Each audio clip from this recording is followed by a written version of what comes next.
ringside stage.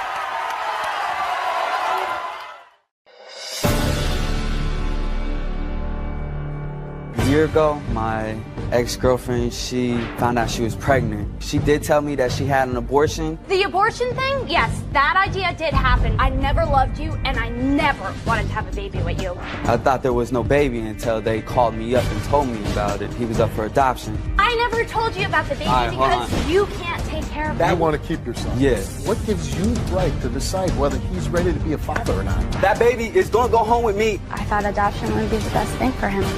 The good news is you get to see your son in 1 week, right? You're going to meet him. On the morning of June 14, 2007, the body of 22-year-old Jennifer Nielsen was found behind a gas station. My daughter was a great kid. We need your help to help us catch this guy. The police have done everything they can. They need your help. And, I'm sorry. It's got to be. I see that you're a little bit rattled, and I got to imagine you're a young guy. You're what, 19 years old? Yes. First of all, becoming a father at 19 has got to be tough, and it can't be the easiest thing in the world. But to think like, okay, it'd be like somebody coming out of the audience and saying, "This is your son, Steve," I'd be shocked. Yes. All of a sudden you have a son that you didn't know about. Now, I know it's in a difficult situation where you're finding out, like they're trying to get you to put the baby up for adoption. But when you find out that you have a son, what was going through your head? What was your feeling? My feeling was like I was shocked about it, but I was happy at the same time. Like tears came from my eyes. Like I was happy because it's my first kid, and it's a boy at that. And I was wanting to be there for everything, and like cutting his umbilical cord. And she didn't tell me. She told me that she had abortion. Like it was really shocking to me, and all I wanted to do was fight for him. And so after I told them that I wasn't going to sign my rights up for the baby, that I wanted to fight for him, they said that they had involved children and youth. They came and checked out my house, and they cleared everything. I took parenting classes and everything. They cleared it, and they said that I should be getting my son. When you were dating, and your girlfriend is Michelle, or was Michelle? Yeah. And how long had you been with her before she became pregnant? Probably like 4 or 5 months. So you were dating 4 or 5 months, and were you guys getting along? Did you get along? Good relationship? Good relationship.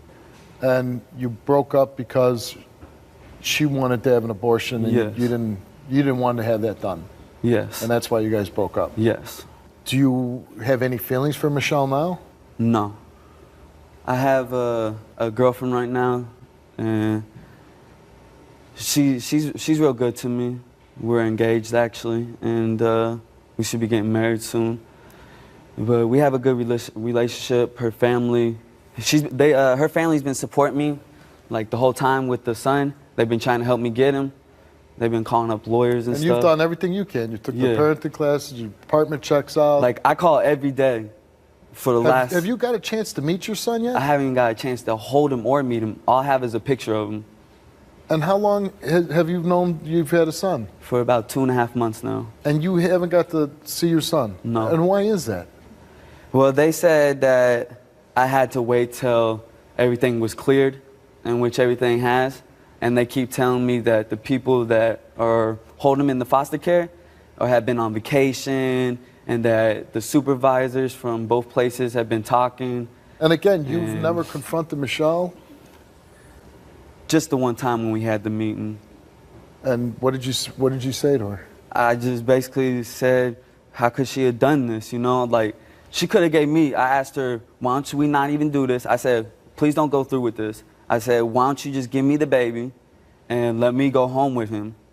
And I don't even think you should. Take care of your son. Yeah, and take care of my son. And what did she say to be a that? father. She said no. The abortion thing? Yes, that idea did happen. I never loved you, and I never wanted to have a baby with you. So what are we going to do now? On the morning of June 14, 2007, the body of 22-year-old Jennifer Nielsen was found behind a gas station. We need your help to help us catch this guy. The police have done everything they can. They need your help.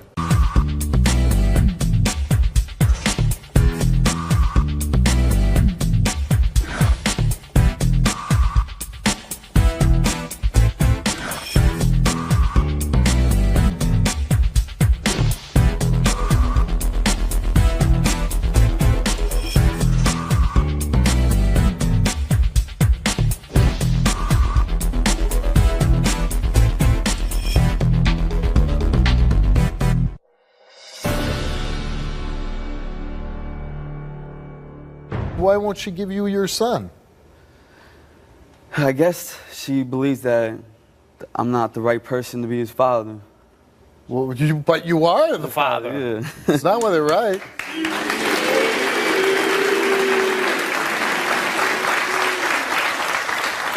Well, if she's putting the baby up for adoption, she must feel she's not the right person to be the mother. Right? Yeah, that's true. The first thing that got me was Why would she give away her own baby? I can't even really answer that, but I know the first time when she had her first kid, she was gonna put her first one up for adoption. The first baby she had was up for adoption, but she decided to keep it, I guess. Now she has another one, and this one, let's put this one up for adoption. Yeah. Well, doesn't that strike you as kind of like, why is she having babies? Yeah. If you're just going to have babies to give them away to other people, to strangers? Yeah. And again, if she doesn't want her baby, why wouldn't she give it to the father? If you're saying, hey, I'm stepping up to the plate, I want my son, give me my baby, why wouldn't she give you your baby?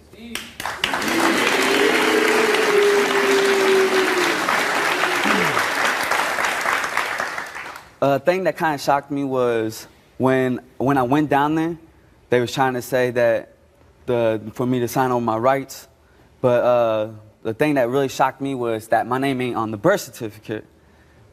And I said, why are you guys trying to get me to sign up my rights if you guys saying that I'm not the father now? Because they kept giving me two different stories, that I was and then I wasn't. And they kept switching up stories on me. So, like, everything's been shocking to me. I've been having a hard time with everything, with coping with everything. I've been calling and just trying to get everything straightened out, but they keep giving me the runaround. Are you ready to be a father? Yes. And you could...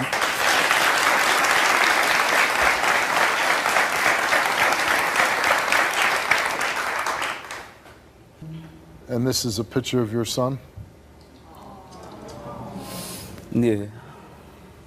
Do you know your son's name? I mean, on his birth certificate, because she didn't give him a name when he was born, it says baby boy. But they gave him the name Nathan, the foster family that he's been staying with. They gave him Nathan, which I decided to keep if I get him, because I like the name. But that's all I know. Like, I mean, that's the only thing I've seen. When I see you look at your son, I could see like pain come over you.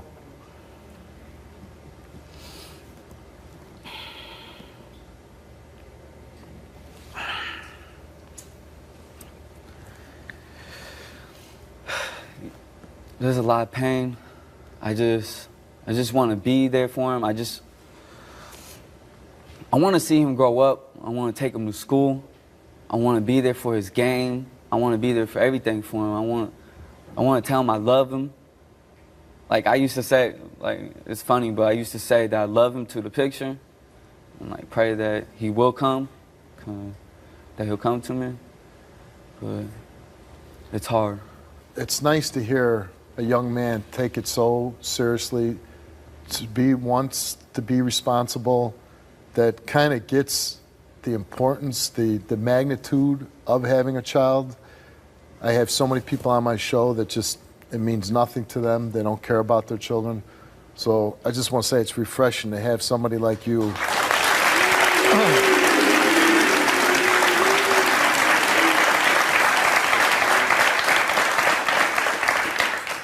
Now, hopefully, the best part is that you'll get to be his father, like you said. Tell him you love him, be there as a father, be there. Well, I'm going to bring Michelle out, and I'm sure you got some questions for her, so let's bring out the woman that had your baby, and she didn't tell you about it. Let's bring out Michelle. I never told you about the baby because you can't take care of You him. want to keep your son. Yes. What gives you the right to decide whether he's ready to be a father or not? The body of 22-year-old Jennifer Nielsen was found behind a gas station. She was 8.5 months pregnant. We need your help to help us catch this guy. The police have done everything they can. They need your help. You are the father. Get off my stage.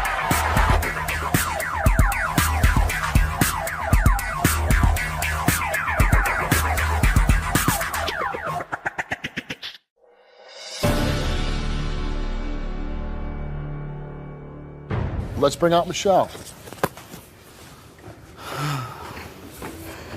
That's not what you told me. You was over my house every day. If you didn't love me, you was over my house every day. You wasn't over my house every day? I think you're delusional. That's No. what I think. No, I'm not delusional. You was over my house No, every day. I You think told me you're that you loved me. delusional. You told me you want to have a kid with me. And then, if I ain't mistaken, you told me you want to have abortion because your told you that would be best. And then I told Okay. you, and you asked me to That pay never for it. happened. And that never happened? No. Yes, it did. No. And you asked me to pay for yes, it. the abortion thing, yes, that idea did happen, but my was Yeah. never okay with that. That's why it didn't happen. Okay. And then you gonna place him in a services up for Yeah. adoption? To No. give him a better life, Sean. He can have a better life with me. I'm his father. That's the real life. That's the real life right here is with me. Not Why did you bring me on this show to tell me this? Why? because you're the one who's No. Yes. It is not my decision to give the baby to you or not. It is not my decision. you're the one who put me and Well, this you baby did. You through did make this. decisions where you took it out of his hands, right?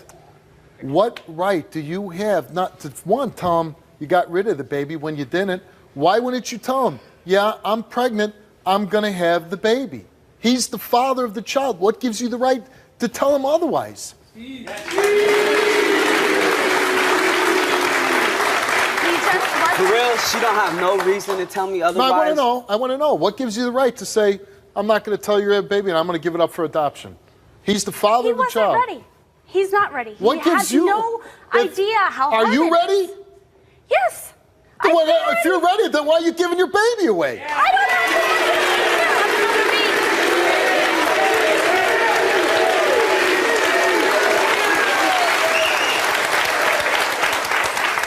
I'm sorry, I didn't hear that last part. I don't have enough money to take care of another baby. Okay, so you can't responsibly take care of another child. No, I can't. Well, then why are you getting pregnant and having more children then? It was what? A mistake. A mistake. Everybody has mistakes, and I did the Everybody right has thing mistakes. and give the baby up for adoption because Sean. Who says was that's so... the right thing? Here's a man who got you pregnant. He's saying say it's he the right wants thing. his baby. Does he have no say? Only the woman has a say? Doesn't a man have equal right to his child? Yes, he Well, does. then why did you steal that away from him? Maybe because he was nowhere to be found. What was I supposed to do? Well, you told him you were getting rid of the baby, That's what I wanted to do with the baby. but you didn't. I didn't. You have one child already, right? Yes. How come you didn't give that baby away? I thought I was ready. But you're keeping that one. She's old enough now. Oh, so when they get to be old enough, then that's a good time to keep them? No, I was irresponsible, and I thought it was the best thing for the baby. When you were seeing him, what did you think of him as a guy? I still think he's nice. You think he's a nice guy? He is a nice guy. Good guy? Yeah. Well, I then- never bemouthed him. Okay, I don't well- know why the adoption place said I did. Well, if he's a good guy and a nice guy, why wouldn't you say, like he said, why wouldn't you say, well, you want the baby? You're the father. You're a nice guy. You're a good guy. Here's your son. I thought adoption would be the best thing for him. Babies are not disposable. So what are we going to do now?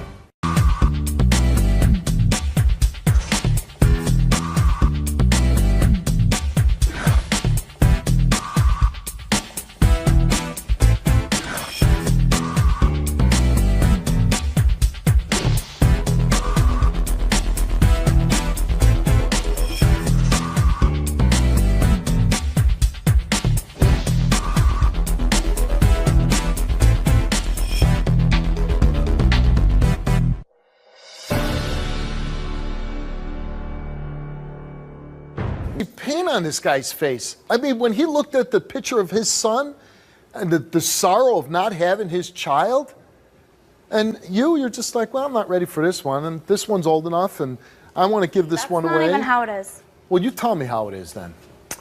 I thought I was ready. And I really wasn't. It was hard.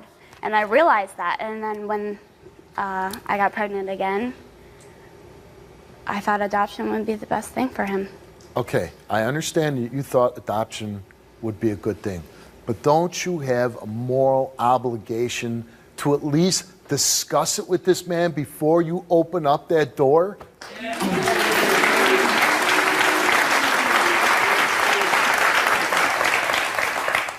How about when you're having the baby? Wouldn't you say, hey, I'm going into labor. You might want to be here. I didn't know where he was. I didn't know his number. Did you try? Did you, at one point when you decided that you weren't going to have abortion, did you make any effort to say, hey, I'm going to have the baby. I want to let you know now. How was I supposed to let him know when I had no idea where he was? You know what? Is it just excuses? Just say, I didn't want to tell him. Why don't you just tell the truth? You didn't make any effort. You weren't going to plan on telling him. You're just going to do whatever you wanted to do. He's not ready to be a father. I'm making that decision. Well, you know you're not ready to be a mother to another child. Again, how about showing some damn responsibility? I'm pretty sure I did the responsible thing. That baby deserves If you're not a better ready life. to take care of children, then you shouldn't be having them. It's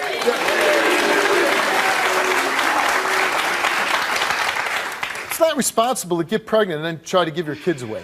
That's not responsible. That wasn't the plan. It wasn't planned. What was the plan? There was no plan. The baby wasn't planned at all. Well, that's not being responsible. You're right. I was irresponsible. We both were. You say you can't find him, oh my God, he's in the Himalayas. Who knows where he's at? He's hiking Alaska. No, you found him when you needed him to sign the papers. I didn't find him. Well, somebody found him. Yeah. Because of some action you took. How were they able to find him? And they don't even know him. I don't even know. I didn't even remember Sean's last name. I don't know how they found him. So you were just having sex with some guy, you didn't even know his last name? No. What does that speak of you? I knew his last name. I just didn't know how to pronounce it. Are you kidding me? No, I'm not kidding What's you. your last name? Told me his last name once when we first met. Well, then don't sleep with him until you know how to say it.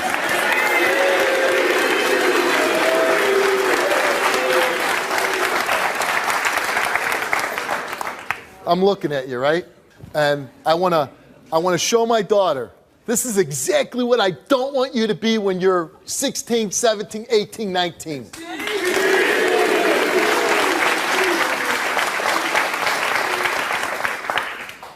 If you didn't know how to get in contact with me, why was you calling my friends and telling them that you had an abortion?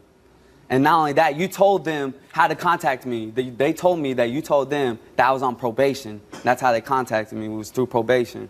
So obviously you still knew how to contact me, and you knew... Sean, first of all, I don't know any of your friends except one, and I never talked to him. And the only reason why I told them you were on probation was so they could find you. Okay.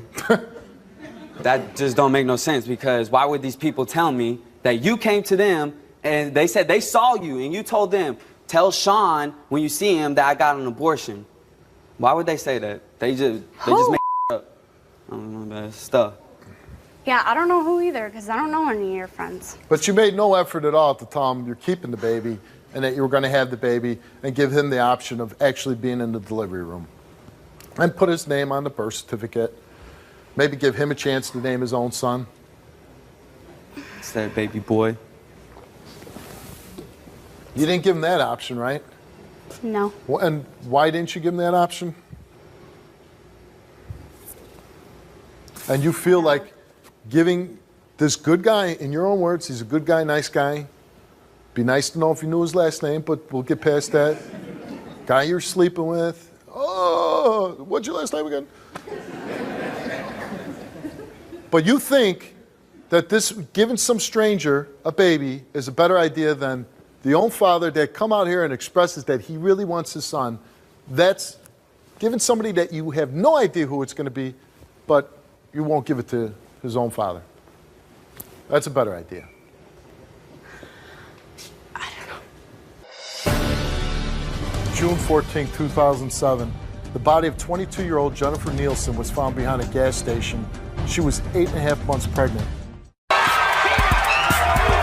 You are the father. Get off my stage!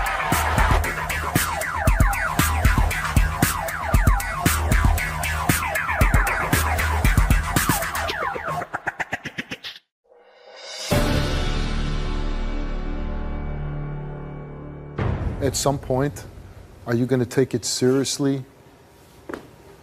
The fact of having sex with men, that you are playing with little lives here. And you're bringing this life into the world, the greatest thing in the world, and my God, we're not really knowing who's going to take care of this baby, who's really going to love a child more than the own father, the own mother. You made a mistake, and I want him to get his son.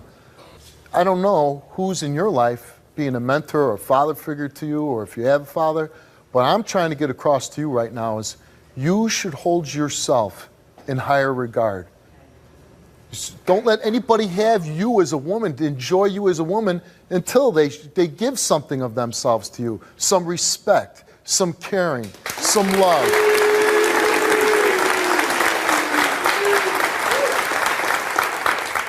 I almost want to tell everybody, treat every baby like an atomic bomb. That's how dangerous the situation can be if it's not handled properly. You're playing with somebody's life. It's got to be the act that's taken most seriously on this planet. On the morning of June 14, 2007, the body of 22-year-old Jennifer Nielsen was found behind a gas station. She was 8.5 months pregnant. We need your help to help us catch this guy. The police have done everything they can. They need your help.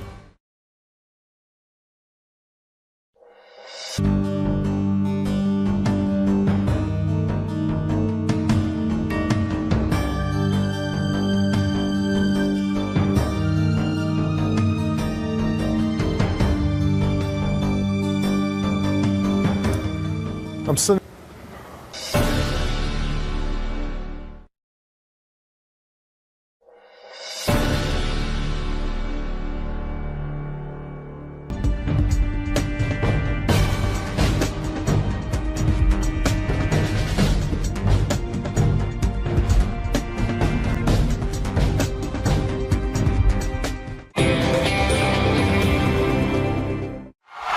Get off my stage!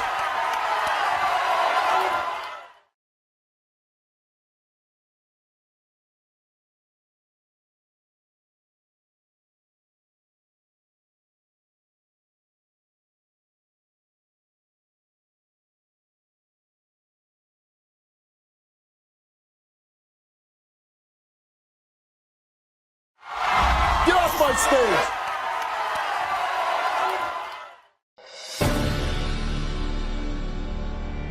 Became mom at 14. Started drinking every night, smoking weed, cocaine. Why are you doing those things? It's just hard for me to be a mom at such a young age. I'm here to tell my mom something. I've been holding it back for a long time. I don't know what you're thinking, because you could not be thinking at all. You just wonder when it's all gonna come crashing in on you. I want to stop. I'm 13. I've been trying to get pregnant for the last 4 months. You're smoking pot since you were 6 years old? Yeah. You're in a gang. My mom was married to someone who was in a gang, and I wanted to be just like her. Get up. I'm putting my foot down today. I am your mother, and I will always be your mother. You realize you're mother and daughter here, right? You're not two gang members out on the street. Why, at 13, would you want to have a baby? My homegirls got kids, and they're the same age as I am. We're gonna put you to the test. This simulator does everything a baby does. Take care of this baby till tomorrow. I want to know how this is going to change your life. I want to be here today so my little sister can get help. She stays out all night. She smokes weed. She drinks. She likes to party all the time. She doesn't go to school.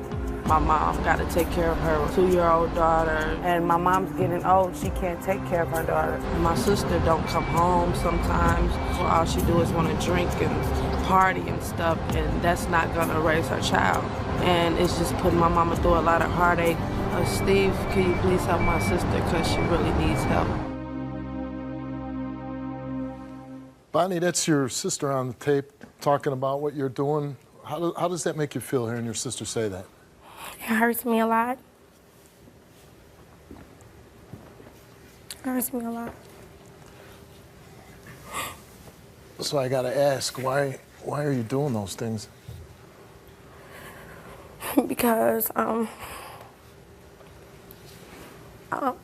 don't know, it's just hard for me to be a mom at such a young age. And You're 17 now, and when did you become a mother? I became a mom at 14. At 14. You drop out of school because of that? Yeah, I dropped out of school. I didn't finish school. I started doing drugs. I started drinking every night. It turned into a habit.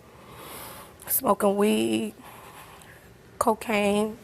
Why would you start at such a young age, start doing cocaine, smoking, drinking? Because I didn't have my mom. I didn't really have my mom like I should have had my mom. I didn't have nobody to tell me right from wrong. I didn't have nobody But did you need somebody to tell you, don't do cocaine? No. I mean, you knew, I knew. young woman, that you shouldn't be doing that, right? Yes. But it made me feel much better about myself. It made me forget about things that What were you trying to forget? I was trying to forget that I was a mom, That you were a mom. that I just ruined my life. And who is raising your daughter? My mom. Your mom is raising her. How is it that your mom wasn't there for you, but she's there for your daughter? She don't. Well, because she don't do nothing. My mom don't really do anything for me. My mom don't do nothing for me but watch my daughter. That's why I'm here, Steve. I'm here to tell my mom, my sister something. I've been holding it back for a long time, but now I think it's time that they should know that I've been prostituting myself, that I've been selling drugs. What made you decide, okay, this is what I'm going to do? Because I'm a single mom. I've been taking care of my daughter by myself since she was born. My baby father, he's not around. You get pregnant, and it's very hard for you at 14. Yeah. I can't imagine being 14 years old and having a child. Well, because I never had my mom really tell me about and protect the sex. My mama never even sat down and had the sex talk with me before.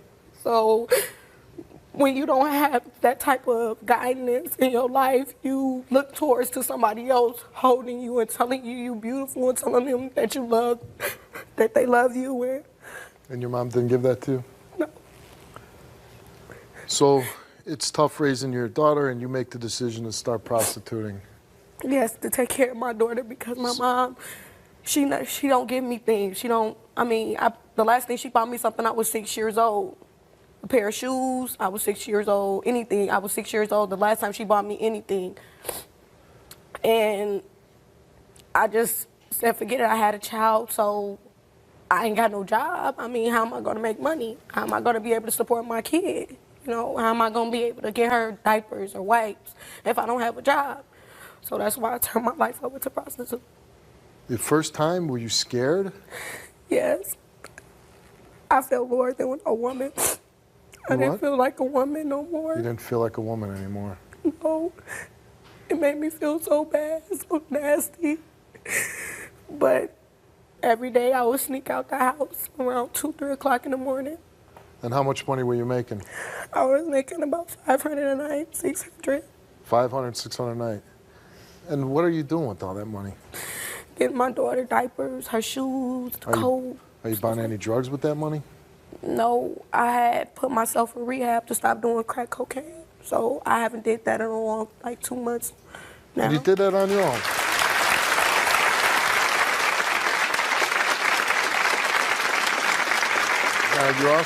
You're selling drugs, right? Yes. So at the same time, while I'm prostituting, I get my customer high. So you sell them sex and drugs.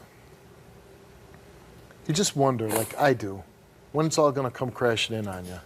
Like something, and I'm not saying this because I want anything bad to happen to you, but living that life, it's going to. It's inevitable. That's why I wanted to stop, Steve.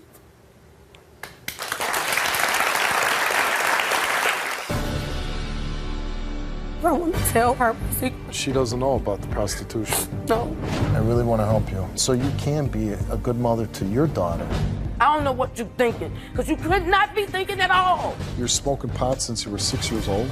Yeah. Why, at 13, would you want to have a baby? My homegirls got kids, and they're the same age as I am. We're gonna put you to the test. This simulator does everything a baby does. Take care of this baby till tomorrow. I wanna know how this is gonna change your life.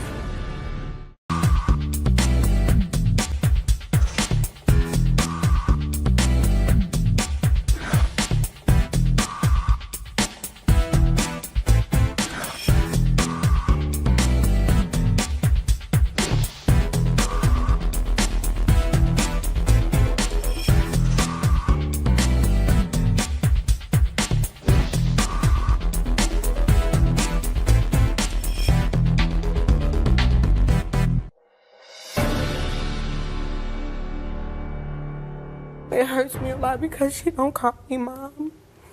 Your daughter doesn't call you mom? No. Who does she call mom? She calls my mother mom. She know her as mom because I be gone so much. Does your mom know? Well, you're saying she doesn't even know about the prostituting, right? No. But doesn't your mom say, "Hey, you're not going to school. You're not doing anything. Where are you getting the money from?" No, she never asked. She never cares to ask. Does she ever ask where you're at? Like, you didn't come home. You're out 2, 3, 4 o'clock in the morning. She ever notice that you're not in bed? No. What's your relationship with like your mom? It doesn't sound very good. No, my mom is mentally abusive. She tell me she hate me. She wish I wasn't her daughter because she said I'm a bad mom. Like, she make me feel low, like to my lowest. And like to hear, I hate you out your mother's mouth. Like, it hurts. We always had problems. It's never been like we can agree on something together. It's always been, okay, you're not gonna do this, I'm gonna get you locked up. Anytime something goes wrong, she's trying to lock me up, trying to throw me away. And you're here today because you want to... I'm here today because I want to tell her my secret, and I want to tell her how I actually feel about her. And she doesn't know about the prostitution. No. I really want to help you.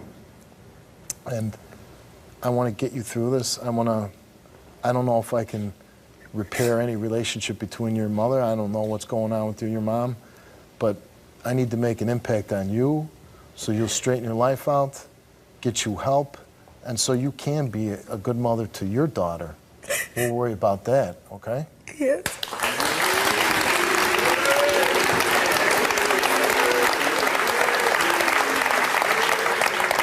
I'm going to give you a chance to tell your mom what you want to tell her and reveal this terrible secret that you have for her. But first, I'm going to ask you to leave the stage, Botany, and then I'll bring you back out. Okay.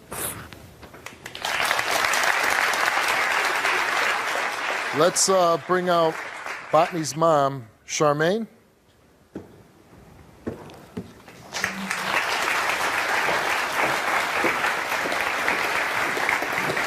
How you doing, Charmaine? Hi. Your 17-year-old daughter's here. What's going on with her? She's out of control. She's sneaking out the house when I go to sleep. I wake up, it's 3, no Botany. When she come in, she's smelling like alcohol.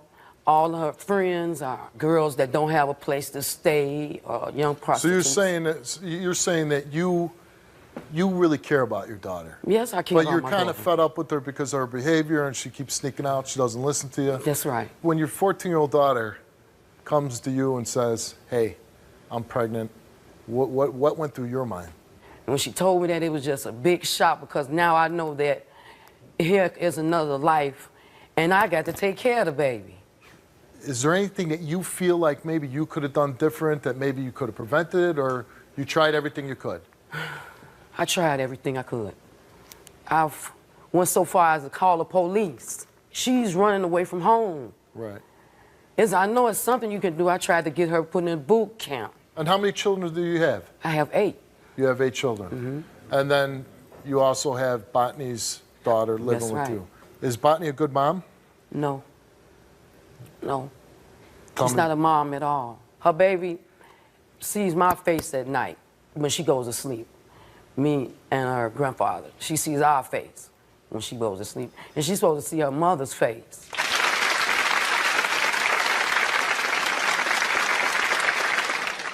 what's the worst thing that Botany's doing right now? Sneaking out, coming in drunk, lying. She's a habitual liar. All right, well, I want to bring Botany out, and she has something she wants to tell you. Let's bring her out.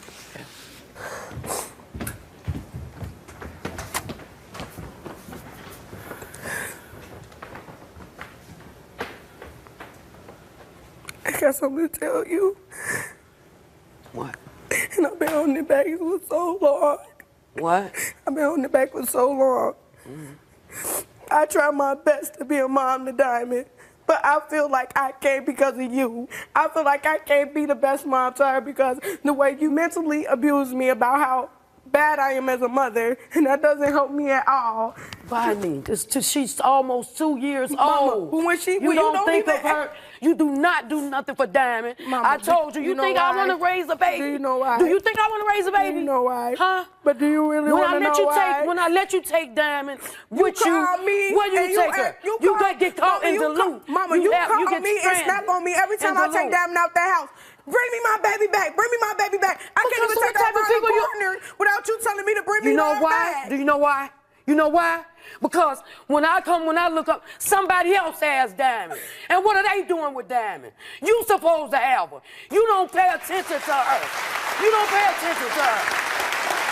You don't pay attention to her at all. So what's somebody else doing with her? This is all the time, Botany. This is not one time. This is not 2 times. This is all the time. And I don't like the way you treat her. I don't like that. How can you? She won't treat me. Look how you treat me. I'm on your back because I want you to do right, Botany. If I didn't care about you, I wouldn't do the things that I do. I don't know what you're thinking, because you could not be thinking at all. Honestly, if I was your mother, I'd be locking you up too. Get up. I'm putting my foot down today. I am your mother, and I will always be your mother. You realize you're mother and daughter here, right? You're not 2 gang members out on the street. You are the problem. Get off my stage!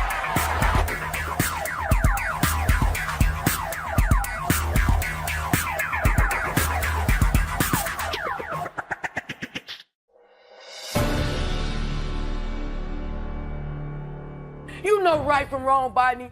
You know you wasn't supposed to be having no sex at no 14 You wasn't years making old. me feel I loved. was working. No, Mama, you was not making me feel loved. Botany, To this day, I you still don't feel loved by you. What That's type of love do you want from me? I want your love. I want give it to you. I give it to you. You don't pay no attention to me. Okay, you don't give me nothing. Last time I had something, I was 6. Last time I had something, I was 6. And I do the best I can for y'all, Botany. Mama, I keep a roof over your head. That's as good I as try you to can feed do. you. Yes, that's what you do. That's what you do. I do what but I I need do. more than that. You act like you don't yell at me all the time. When Every I'm time yelling you at say you, what something I'm yelling out at your you mouth, about? me. What am I yelling at you about when I'm yelling at you? Mama, about What? the same thing. About what? Over And what is over that? again. And what is that? Bonnie, I just want to jump in here a little bit, and you tell your mom that, yeah, she provides a roof over your head. She provides a meal to eat. She does this, and you say you need more. But you know what? If she's a woman raising 8 children, I don't know. That sounds like she's doing pretty good. So why should I have to prostitute myself then, Steve? For what I need. Why should I have to prostitute myself for what I need? Prostitute yourself. Prostitute yourself. Prostitute yourself. What you still ain't got nothing. Then after when it's all over, then your self-worth, what you're about, prostitution. What's it's not that's worth it. nothing. That's why I want to stop. That's nothing. You still ain't got nothing. That's not helping the baby none. Botany, material things, we get them when we can get them. But love, you understand me? You know I love you. I know, you Mama, know but it. all I ask from you is to You show know me it. more. I do, show me Botany. more than I that. do. You All don't, I ask you to don't. do, and all I ask you to do is go to school. Go to school. No, I got Diamond. You trying to lock me up now. Oh You don't my want me to go to no gosh. school. You want me to be in a place where it's 4, 5 months to Because stay. I'm thinking maybe you're gonna go to school. You're gonna go to school. At least if I'm watching Damon, taking care of her, you doing something besides prostitution, drinking, and out in the streets. Because I don't want that knock on the door, or that phone call. That's the point it's getting to. You understand me? That's the point. I don't want that. And I prefer to see you in a boot camp or somewhere, because then you won't be around those type of people. You'll realize that I do love you, because your brain is so cloudy, and with the things that you're doing, you got it in your mind. I don't know what you're thinking. I don't know what you're thinking, because you could not be thinking at all with the things that you're doing, Botany. And if you think that's not affecting the baby, you wrong. Can I interject for 1 second? Honestly, I know that, when you're a teenager, life is not easy on any level. And especially when you get pregnant, and now you have to become a mother, and you have to grow up fast, and you're out drinking. But I'm going to tell you something, Botany. I have mothers come on this stage, and they don't give a damn about their children. And they don't care what their children are doing. And honestly, if I was your mother, I'd be locking you up too.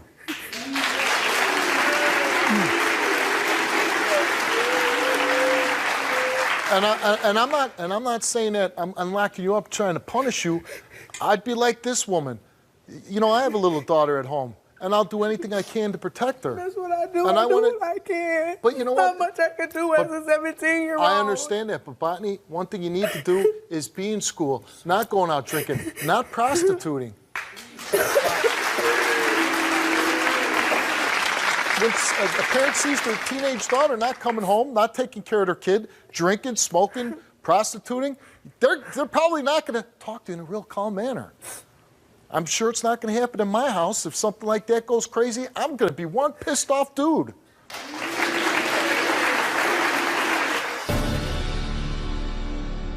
I want to break your neck. I don't know if anybody's ever going to do this for you again. This is kind of like your last chance at really getting a great opportunity. I know. So I would take it and run with it. Why, at 13, would you want to have a baby? My homegirls got kids, and they're the same age as I am. We're going to put you to the test. This simulator does everything a baby does. Take care of this baby till tomorrow. I want to know how this is going to change your life.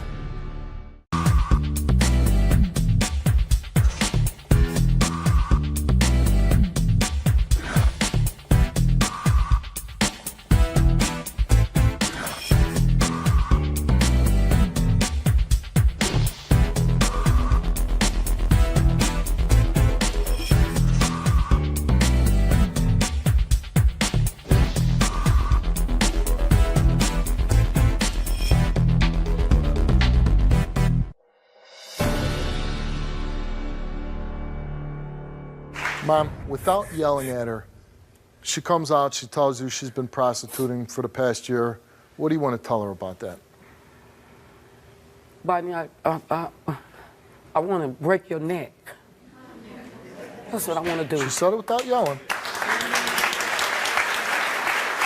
That's what I want to do. You know how dangerous that is. Yeah. You couldn't. You couldn't. You couldn't know. If something happens to you, then what? You came here on this show because you said you wanted help, that you know what you're doing is wrong. And on a lot of levels, I believe you. I wouldn't even be here if I didn't know what I was doing. It was wrong. I wouldn't be standing here trying to explain to her, trying to have her have my back and help me with this. I believe you.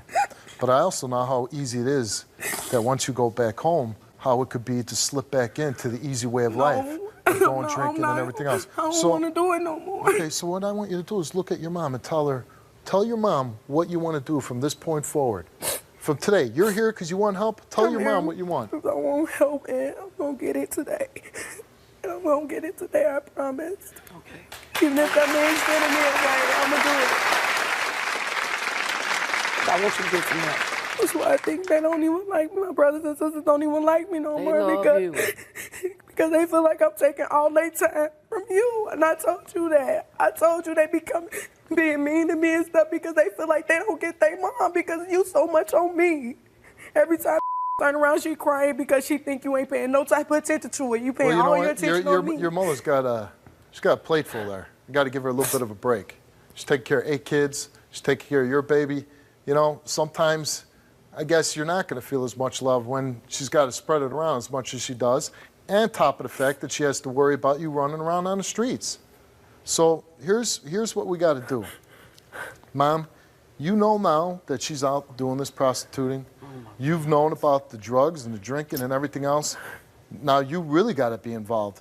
And I think maybe let's give her a little bit. Instead of maybe yelling at her all the time, let's try to talk with her and let's guide her. Now, if she's not going to work with you, and if she's not going to listen and go out drinking and everything, well, then you keep doing what you're doing and try to get her locked up. I agree with you. But here's the opportunity we're going to give you.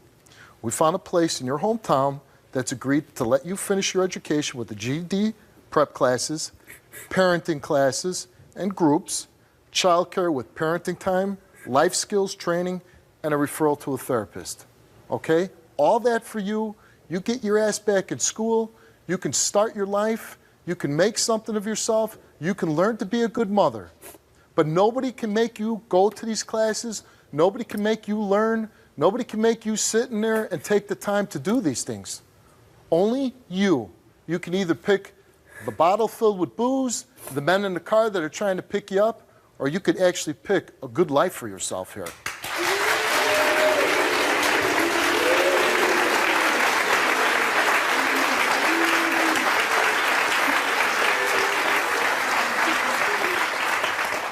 Now we're gonna give this all to her, but we want to know, I want to know that you're gonna help and you're gonna stay on top of these things, that you're gonna make sure you're gonna check up every day that she's going to these classes, that she's going to these parenting classes. Are you gonna help, Mom? Yes, I will.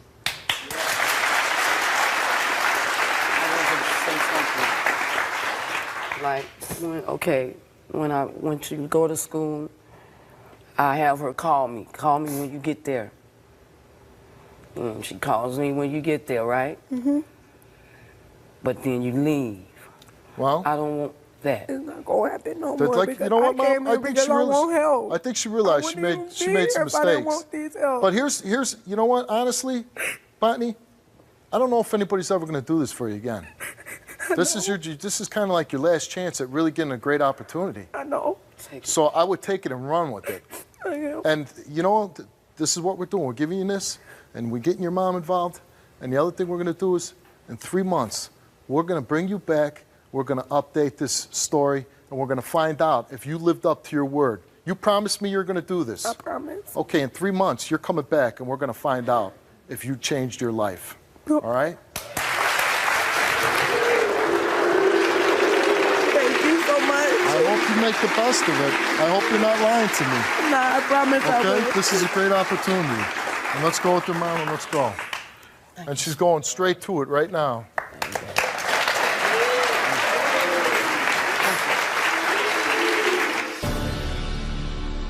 I'm 13. I've been trying to get pregnant for the last 4 months.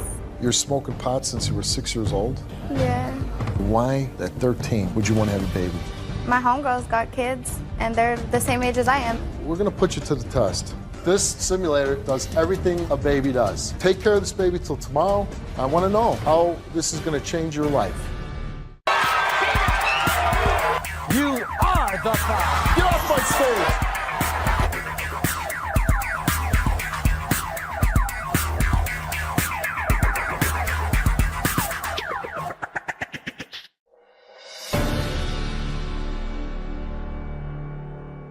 Miss Bridget, let's bring her out. How you doing, Bridget? Okay, I guess. You know, I watched this tape. Have a seat. I watched this tape, and it's like you're 13 years old, right? Yeah. And when did you turn 13? So you've been a teenager all of 2 weeks now. Yeah. And I hear you talking on this tape saying, I want a baby. And you're trying to have a baby, right? Yeah. So you tell me, why in the world at 13 would you want to have a baby? Because my mom was never there for me. Like, she was always in prison. So I don't really care what she says. Why should I care? She was always in prison. Okay, I understand your mom wasn't there, but why then screw up your life by having a baby at such a young age? It's not.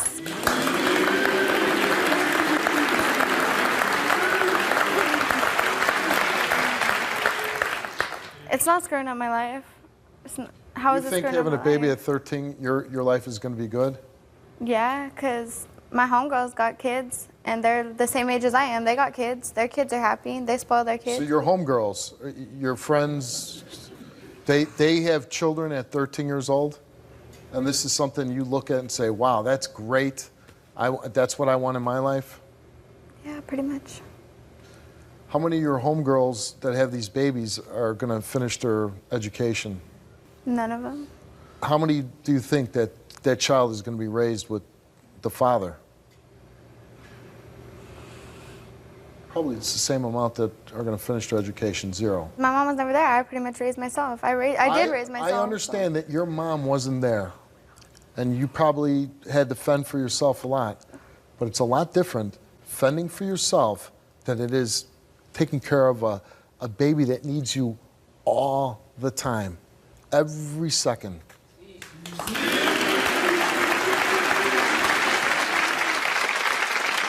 How are you going to take care of this baby financially? Get a job.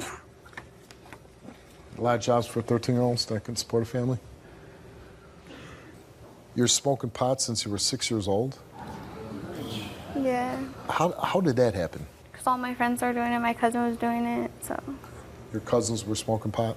Yeah. And somebody said, here, you want to try this? Yeah. And you've been smoking it since? Yeah, pretty much. Honestly, honey, I'm not trying to be a bad guy with you, okay? I really am not. But honestly, what I don't want to see is a young girl throw her whole life away.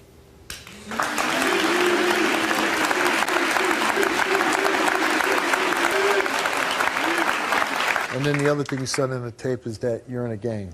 Yeah. And why would you join a gang? Because my mom was married to someone who was in a gang, and she was in it, so I wanted to be just like her. You want to be just like your mom? But honey, didn't you just say that you don't care what your mom says, you don't like, she abandoned you, she's been in jail, right? I wanted to be just like her, like. So what you're saying, that you want to go to jail too someday? I've already been in juvenile hall. Okay. Not a big deal. Let me explain something to you. Juvenile, detention, and prison, way two different things. What do you do in a gang? At 13, what are you doing for them? Get in fights, get tattoos. You got tattoos? No, but I'm getting one. What other drugs have you done? Meth. Does anything scare you at all? Not really. Are you like fist fighting with other girls? Yeah. And what are you fighting over? Different gangs, like the different color. Different colors, different gangs. When I was a policeman in Chicago, a lot of the gangs, they would shoot at each other because they were wearing different colors, and they would kill each other.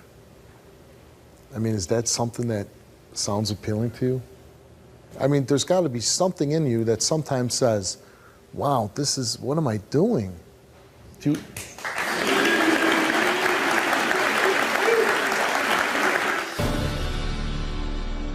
Get up. I'm putting my foot down today. I am your mother, and I will always be your mother. You realize you're mother and daughter here, right? You're not two gang members out on the street.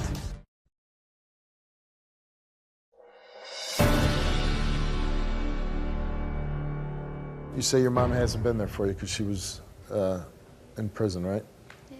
And you say, though, you want to be just like your mom. Really, or? Yeah. All right, well, let's bring your mom out. Let's talk to her. How dare you come out here and lie to all these people? You for are not bringing having me a baby. No, you're staying out of gangs. You are my daughter. Want to make a bet? That was then, this is now. It's my life. I could do what I want. You will not do what you want. I am putting my foot down. Get up. You're going to do what I say. When I tell you to do something, you're going to do it. You understand me? Laugh. I'm not going to listen to you. Oh, you're going to laugh? You make me laugh. Get up. Because I'm not putting gonna my listen foot to down. you. You ain't doing nothing no more. At home, you call me a whore, crackhead. No more. I'm not gonna listen to you. I don't care what you say. I don't care what you think. Get up. I'm putting my foot down today. I am your mother, I'm scared and of I you? will always be your mother. Am I supposed to be scared That of was you? then, this is now. Okay, hold on a second. You realize you're mother and daughter here, right? You're not two gang members out on the street.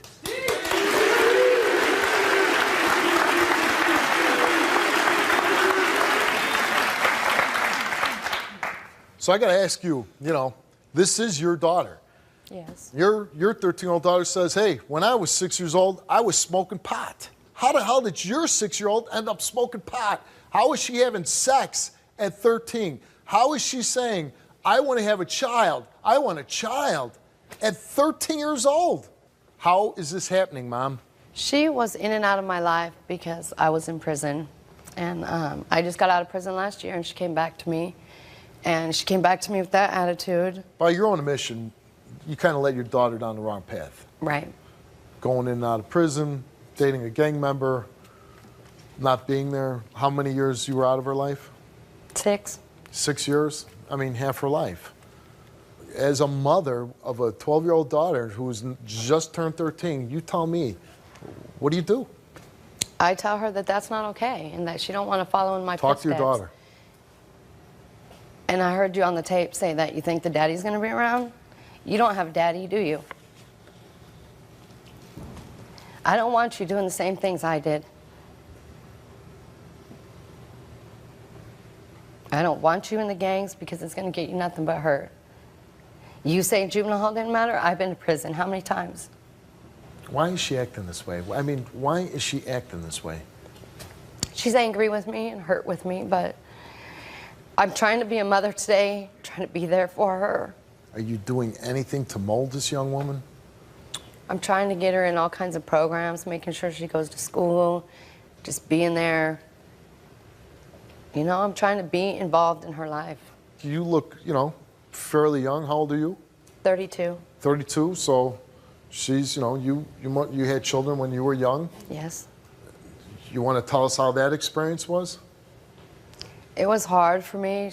Her father left, and I had to take care of her by myself. And if you don't mind me asking, and if you don't have to answer it, why did you go to prison? For drugs and forgery. And why were you doing those types of things? Because I was hooked on drugs, and the forgery was for money. Okay. So you see your own mother saying, hey, I became a young mother. It was hard. I get hooked on drugs. You're telling me you're doing drugs. You're smoking marijuana. You're doing meth. I mean, honestly, you say you want to be like your mom. Hey, your mom, if you're saying the truth and you're really trying to straighten out your life, good for you. But I don't know if it's the same path of life that you want to go down as your mother. You are just going to, you're throwing your whole life away. And that's what's so frustrating.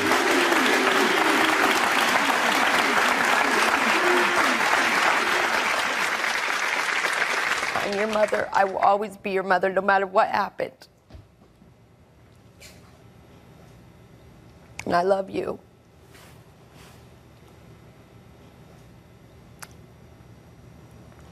You have anything to say to me? You love me too?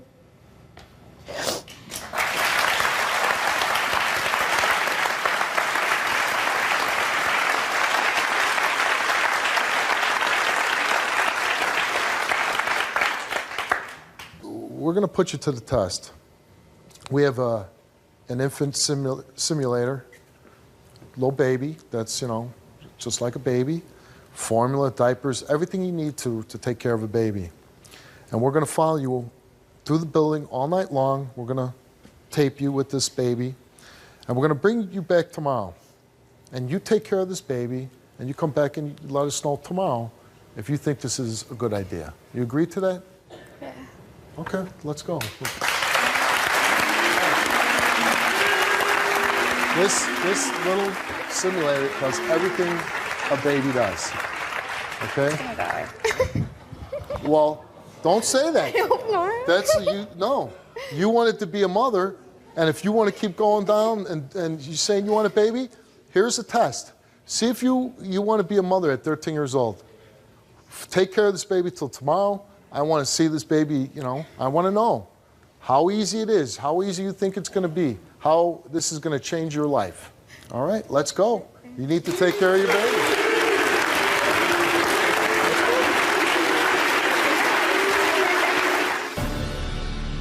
The baby will cry when it needs attention, when it needs a diaper change, and when it needs to be fed. I don't know what to do.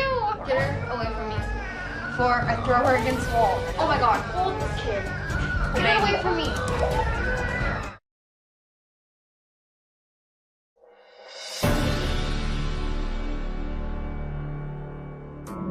Hi, Bridget. Are you ready to take care of this baby for the night? Yeah. You have to care for this baby as you would a real baby. Okay, so the baby will cry when it needs attention, the baby will cry when it needs a diaper change, and the baby will cry when it needs to be fed and needs to be burped. And it will cry until you give it the attention that it needs. You've got to rock the baby, you've got to sing to the baby, whatever you need to calm that baby down.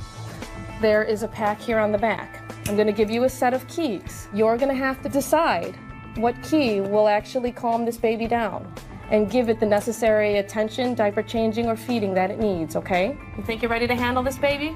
Yeah. Okay, great. Oh my God, it's gonna make me mad. What's wrong with it? So working. Get away from me. You wanna know what it's like? Get it away from me. I don't want it. I don't want it. I don't want it. Get it away from me. I don't know what to do. I don't know what to do. It's making me mad.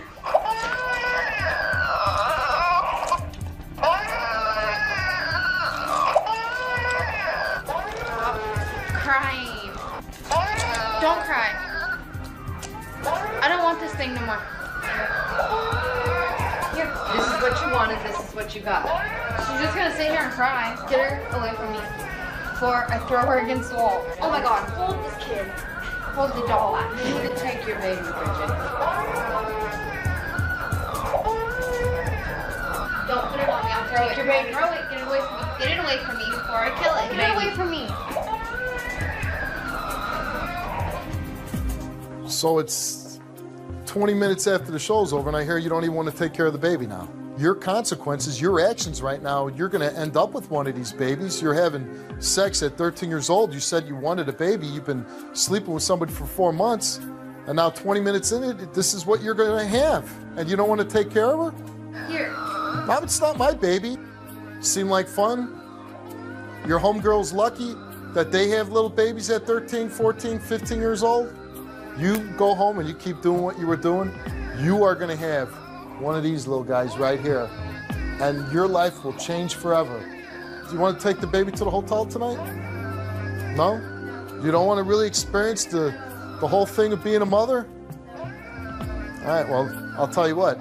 You can leave the baby here, but I'm telling you, go home, you keep doing what you're doing, and you're going to have a real baby, and you're not going to be able to leave it behind. Good luck to you. I hope this opens your eyes to see how difficult it is to take care of a child. We contacted Bridget 1 week later, and she realizes she's too young and does not want to have a baby.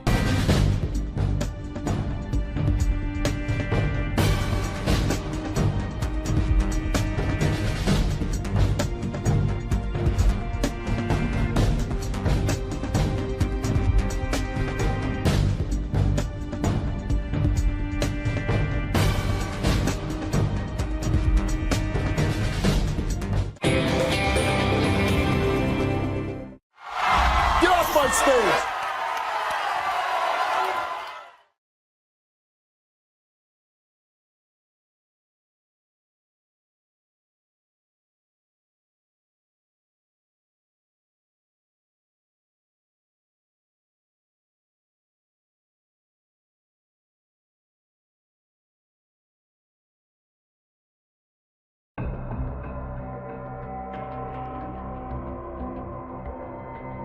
Saray, you're 12 years old. Why don't you tell me about your dad? He started a drug, and he's been addicted to it, and it got worse and worse. He's been stealing stuff from us. He's breaking me, my brother, my mom, my sister's hearts. Are you worried about your dad? I'm really scared that my dad's gonna die. What drugs are you addicted to? Crack cocaine. I've stolen rent money, taken my daughter's bike to the pawn shop. Are you high when you're doing this? I'm high when I'm doing things like this. That's right. It makes me feel like a monster. The little girl sleeps with her stuff under the pillow because she's afraid that you might steal it. I'm told that you were a boxer. You're a pretty good boxer. Yeah. How did you go from being the strict, regimented guy to where your kids are afraid that you're going to steal from them? It's not right. I don't deserve it. The kids don't deserve it. He has taken her to a crack house. You put your own daughter in danger. Either you do something, you step up to the plate, you change, you be a father, you do grow up. And if you don't, I definitely want a divorce and you won't see the children. How do you do it? You're a fighter, right? You're a boxer? That's right. This is it, man. This is the fight of your life. Welcome to the show. My first guest is Saray. Saray, you're 12 years old. Yep. And you're here because of your father, right? Mm. Why don't you tell me about your dad? Well, he's been tearing our family apart for the past 6-7 years, and he's breaking me, my brother, my mom, my sister's hearts, and he steals stuff. We've had 3 Xbox for the past 6 years, and he's stolen 2 of them, some movies, game systems, TVs, and he's never home anymore. Like, This is your father we're talking about. yeah. And he steals from you. Hmm. Why does he steal from you? Because a few years ago, like 5 years ago, he started a drug, and he tried it, and he's been addicted to it. At first, it was like 6-7 months, and he'd be clean, and then he started all over again, and it got worse and worse. I can't even imagine being 12 years old and talking about your father stealing from you. That's got to be a tough thing for you to do. And you ever talk to your father about it, saying, hey, Dad? Well, I don't really get a chance to talk to him because he's never home, and the only time that he is home is either when I'm at school or when he's here spending, at home spending time with me, and I try not to spoil those times and hurt the family and get talking about that and everyone to get crying. Small times that you get Yeah. together, you don't want to confront them. Are you worried about your dad, that he's doing drugs and has to resort to stealing? At night, I'm worried that he's going to get hurt. Like, if he steals money from someone, someone's going to hurt him. And I'm really scared that my dad's going to die really early. And at 12 years old, are you aware what kind of drugs your dad's doing? And what is he doing? He's been doing marijuana and pot, and that's all that I know. He ever do drugs around you? When he does do the drugs and I'm like around, he makes me leave to another room so I don't smell it and I don't get sick from it and stuff. Has he been a good dad to you? He's a very good dad. I love him very much, and he's been very, very close to me. But when he started getting really, really bad with the drugs, he got farther and farther away from me and my brothers and sisters. Well, you're a very brave little girl, and I'm glad that you came and you asked for help for your dad.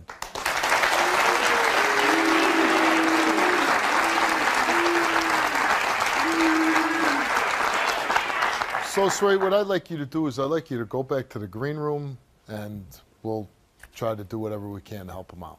Okay. Okay? Thanks for coming. All right, why don't we bring out Saray's father, Don. How you doing, Don? Good, how are you, Steve? I'm pretty good. Now, your daughter just comes out. You hear what she had to say, right? I did. And how do you feel when your 12-year-old daughter's saying that about you? Horrible. Horrible? Makes you feel bad? Yes, it makes me feel Now, very bad. she's 12 years old, and I didn't want to really break it down to her that... She knows. She knows what?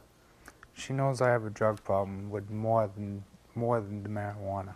Yeah, I was going to say, you're not stealing from your kids because of pot. That's right. That's right.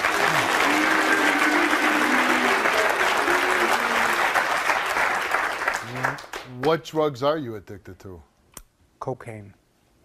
Cocaine? Crack? Yes. Crack, cocaine, yes. You've missed the birth of your children because of this drug use? It's kind of a yes or no answer. No, I didn't miss any birth of any of my children. You were in the room the whole time? I was there, yes, for all of them. But it took priority instead of, celebrating with my wife and with my family about, bringing a beautiful child into the world. I made it more important to run off and disregard my responsibilities and, search out the drug. Stolen the rent money? I've stolen rent money. I've stolen TVs from us. We used to have a collection of movies that we watched together. I've stolen movies. I've taken my daughter's bike to the pawn shop many times, and I've tried, to get it back many times until I ran out all options and I could not. It's not right. I don't deserve it. The kids don't deserve it. He has taken her to a crack house. How do you do it? You're a fighter, right? You're a boxer? That's right. This is it, man. This is the fight of your life.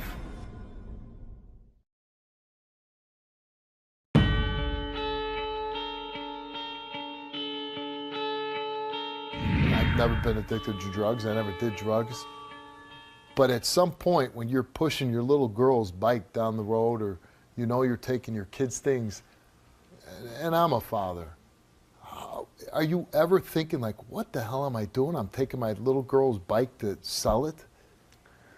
Steve, when I'm doing these things, when I'm taking my daughter's bike or my son's Xbox, things that are very near and dear to my children's hearts, at that point in time, if I'm to that point of stealing something like that from my children or from my wife, I can't see that. I can't understand So the consequence. Are you high when you're doing this? I'm high when I'm doing things like this. That's right. And I have a tunnel vision. All I can think about is getting my next fix. That's all that counts. And That's it all I doesn't can think matter about. that you're pushing your kids' stuff Right. down the street. Right. Are you sober now? I've been for a couple, 3 weeks now, yes. But no, that's very short-lived. I believe me. The point I'm making is you're thinking straight right now. That's right. So now that you know that you did these things, that you're taking your little girl's bike, that you're stealing from your family, how does that make you feel? I'm atrocious. It makes me feel like a monster. You know what I mean? It's like things you wouldn't do to your worst enemies, and these are my children, and they're supposed to look up to me, and I wouldn't. Your little girl sleeps with her stuff under the pillow because she's afraid that you might steal it. Yeah. Now, I'm told that you were a boxer, right? That's right. And you were a pretty good boxer. I saw the articles back there. I was an amateur boxer for a lot of years, won Golden Glove titles and stuff, and fought a lot of very good fighters and did very well. Okay, that's what, I get kind of confused. Being a boxer, the discipline, the regimen of, here's one of the articles I saw backstage. To be a boxer, to be as successful as you were, how did you go from being the strict, regimented guy to where your kids are afraid that you're going to steal from them? How did you, a guy like you would think you're taking care of yourself. But I have more fight in me than that. Growing up, I watched cocaine tear my family apart and thought that I would absolutely never be faced with that kind of a situation where I would actually have to say yes or no to something like that. Being a teenager, hanging out, drinking, and trying a few different things, it arrived. And, the door was locked and everything was very secretive, and the guy started putting some stuff into a spoon, and curiosity killed the cat. What did you try?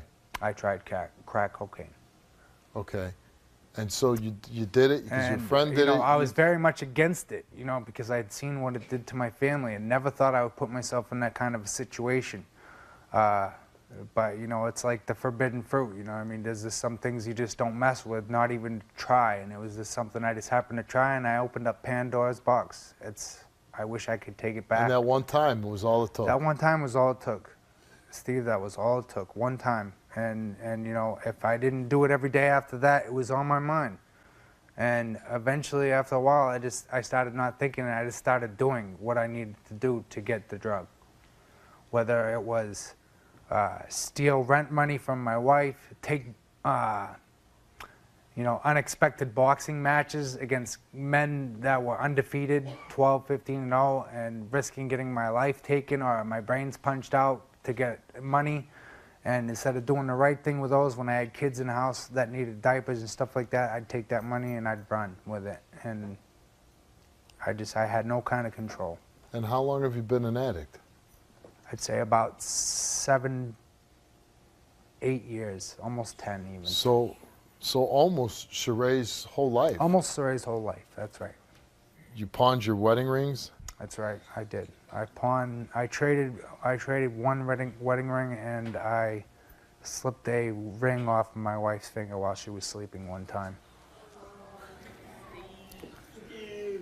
You got high and you missed your daughter's birthday party?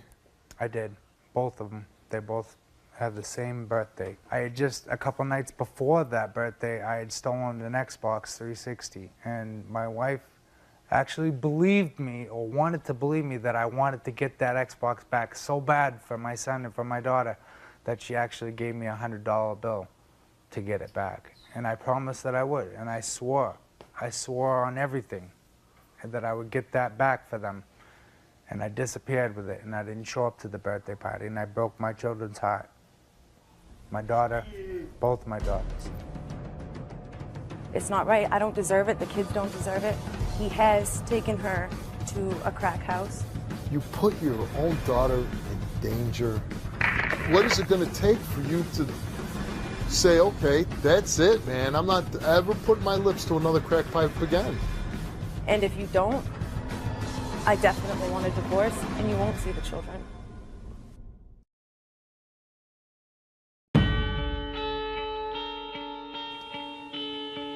Wife has to take the TV out of the house whenever she leaves. She has done that, yes. I hope it's a small TV. It's not a small TV. She had to have help. So every time she leaves the house, she's got to move a TV about that size right there. She's got to move that TV out of the house so you don't steal it. That's right. She did. Because if she doesn't take it out, you're going to come in and you're going to steal it. I have stolen it, yes. Because of ever you're stealing, not supporting your family, your wife has had to shoplift to feed your kids. Yeah, I put her in a position where she needed to do that. And the things that you've done to support your habit? I lie, I cheat, I steal. I've stolen from the people I love the most. I've broken my father and my family's heart time and time again. When you're using it, how often do you use it? Sometimes days, every day. Sometimes all day, all night. You know what I mean? It might be until the money runs out. And then when the money runs out, I start scheming, I start stealing, I start lying and cheating, you know, doing all those things. What was your life before, like, you started doing drugs? Before that? Yeah. I was very motivated. I thought I knew where I was going. I wanted to have a professional boxing career. I trained a lot of young fighters and stuff like that down at the gym. I was respected. People looked up to me. And now it's like, you know, now the boxing club is the only place I can go, and they still respect me, but everybody knows what I do. So, and they just respect me because of what I did, not because of what I do anymore. What's the longest you've been clean? Out of the past 7 years, I did about 4 months, and it was pretty much at my father's mercy. I was staying with him, and he pretty much kept me under lock and key. He knew right where I was at all times, you know what I mean? And that's the way it was. It was almost like taking care of a child. You've been clean for 3 weeks, right? That's right. But 2 of them you were in jail, right? A week of it I was in jail. So, I mean, you can't really take credit for that week, right? Not taking credit. I can't take credit for anything. Let's bring out your wife.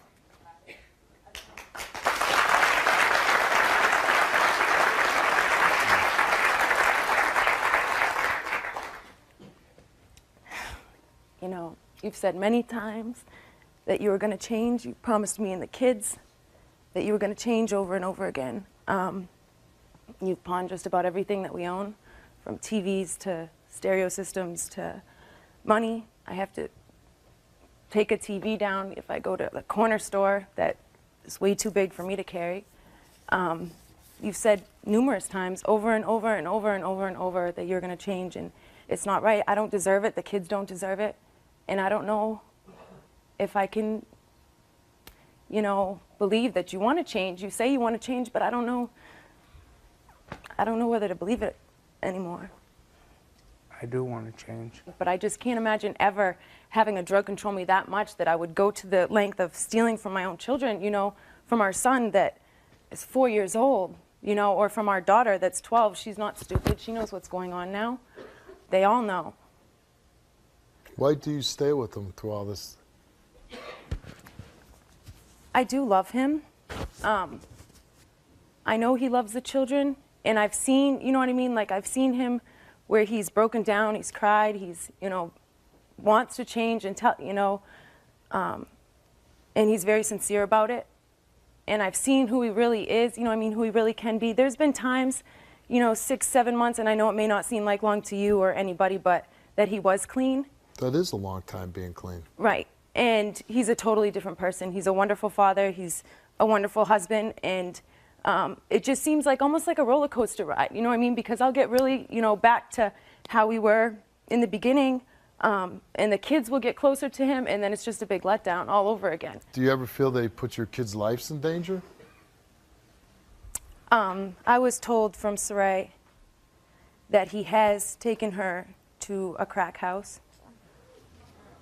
That he's had her go into another room while he did, I guess, what he did. Why you do it?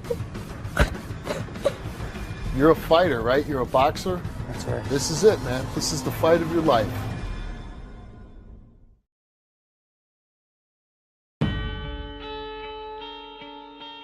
You know, it's one thing to steal from your kids, from your family, which is just blows my mind that anybody could do it. You destroy your whole family. Disgusting. But you put your own daughter in danger. You take your daughter to a crack house. I mean, what is that, man?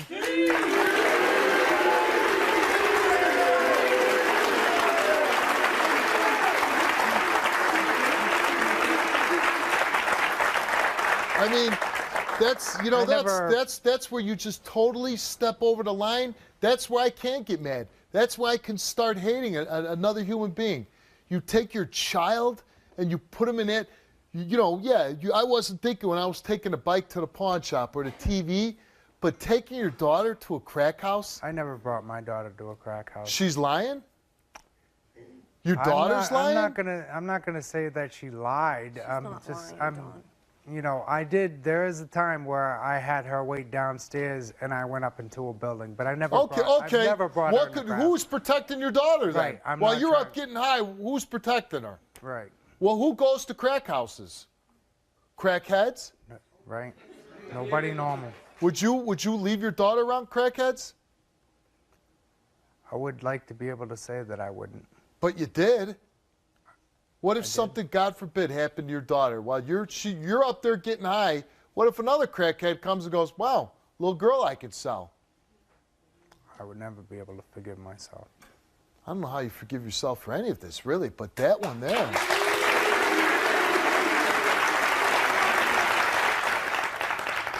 Do you think about that you left your daughter outside while you went in and got high? You know, I at the point in time, I would say no. I wasn't thinking about it. Do you think about it now? Yeah, of course I think about it. And when you think about it, what do you think of? I think I'm a monster. I'm disgusted with myself. I've broken this family down. He's a completely different person when he's on that. He's mean, very mean. You know, I've become hated, and I hate myself, you know, because of these things I've done, because I love my children, and I want to be a great father. Great. I mean, you better start at poor. I mean...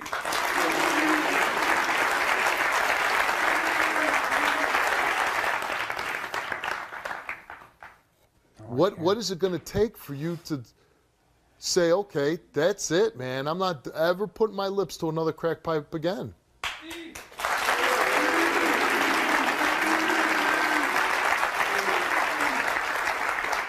What would it take? I don't know. I don't really know. You know, all I can say is I've had the course, and I'm ready to throw in the towel. I would like to think that if it were the other way around, I would have stopped at my kids. You know, I mean, there's one thing from stealing from complete strangers, there's one thing from stealing from me or any of your other family, but your children, you know, I mean, there's nothing that you'd stop at, and you know it as well as I do. There's no line that you wouldn't cross. You haven't worked in a long time, and when you do, the money goes straight to what you need, whether we're completely broke, whether the kids need diapers, whether the kids need food, whatever, you know, whatever it may be. I've given you money to go get those things, and you end up taking off for days. I don't know what to think anymore. I mean, you say that you're sorry. I've seen you cry. I've seen you, but you don't see our children cry every night about it. You don't see me cry every night about it, or else you just don't care. You've had to steal because of him not doing anything for you. Yeah. Rent was due. The kids needed school, well, Saray needed school clothes. The kids needed diapers. The kids needed food. The kids needed clothes. They needed lots and lots of things. I wasn't getting any help from him whatsoever. Any money that we did have. I'm not blaming you. No, I'm right. just saying his actions drove you to whatever you had to do. Definitely. So yeah, I stole the kids' clothes. I stole the kids' diapers. I stole what the kids needed.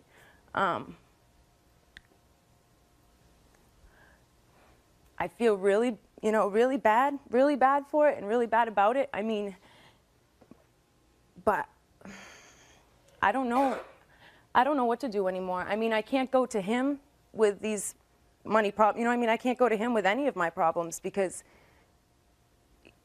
he's not a husband. He's not a father. You know, I mean, he's not there for any of this, anything. Whether, you know, I can tell him over and over again that the kids need something, and he'll depend on someone in his family to help us, and that's good enough to him.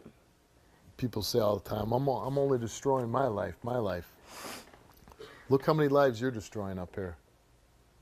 One time you put a pipe to your lips, you lost your, I mean, you didn't lose everything because your family's standing by you still. And willpower and respect from my wife and children. You lost yourself. You lost who you are. Right.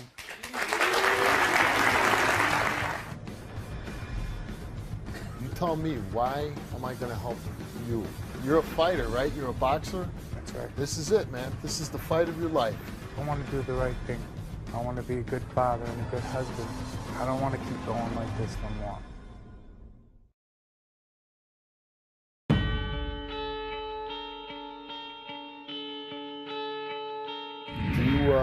Do you want to stay with your husband?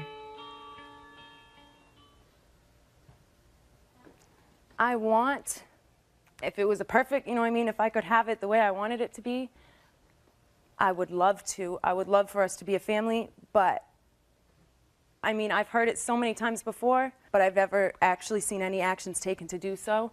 So basically, I'm here today that either you do something, you step up to the plate, you change, you be a father, you do grow up, you know, grow up, take care of your responsibilities. You've been doing this for way too long now and not taking any steps to change, none whatsoever. And if you don't, I definitely want a divorce, and you won't see the children. Let's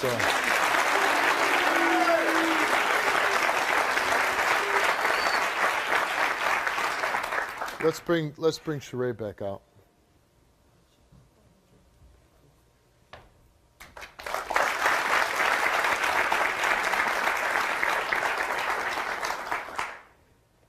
Why are you doing the drug debt? Why do you steal our stuff? Why do you do it? Why do you do the drug debt? Why did you try it? And you don't realize this happens a lot more than you think it does. They're all miserable. I want you to stop. I don't want you to do the drug anymore. I'm sorry. I love you too.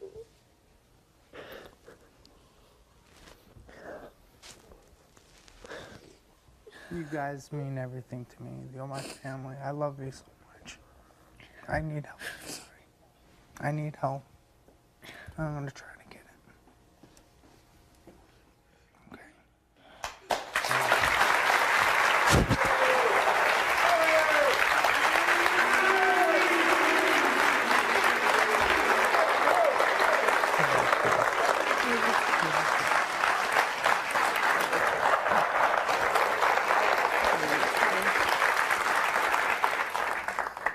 You are truly a very lucky man in this life, because I don't know too many women, too many children that would stand by their man, their father, after everything that you put them through. And they still here, still standing by you, still want you back. To go through all that and have people stand by you, you are one of the luckiest guys I've ever met. Thank you. So the truth of it is, though, a lot of people out there that could use help, addicted to drugs, addicted to all kinds of things.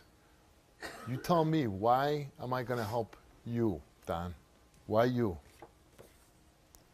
You're a fighter, right? You're a boxer? That's right. This is it, man. This is the fight of your life. Why?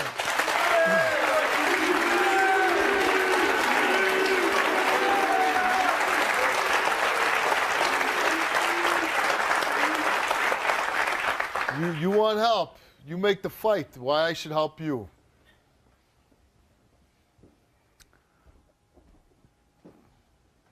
Because I want to do the right thing.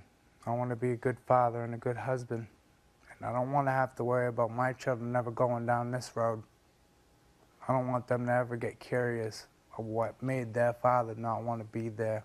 I'm tired of the way this hurts my family. I'm tired of the way this makes me feel. I have no pride. I have no esteem left. I burned all my bridges. And I don't want to keep going like this no more.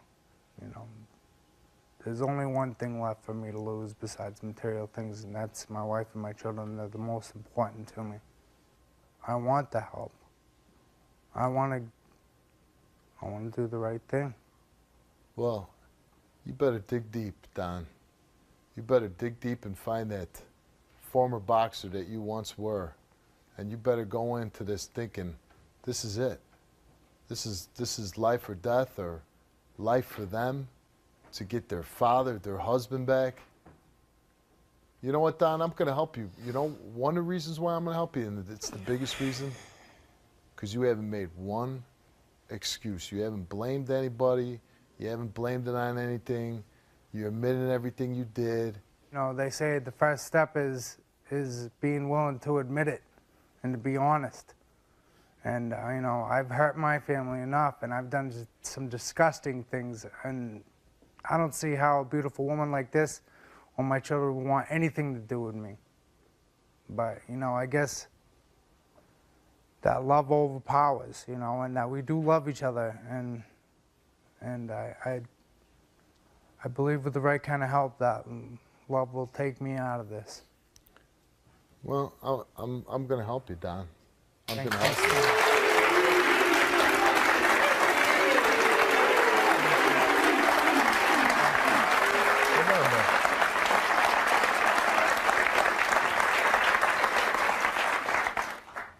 I can give you help, and I'm going to send you to ABT, A Better Tomorrow. And we sent people there before, and they've beat it, but we've sent people that haven't beat it. There's no guarantees with it. I can give you help, but I can't make you stop. That's right. Only you can really do that, Don. But you got to find that fight deep inside there, man. You better, for yourself, for your children, for your wife, you better make this the toughest fight of your life. You better pull some willpower out of your... Thank you.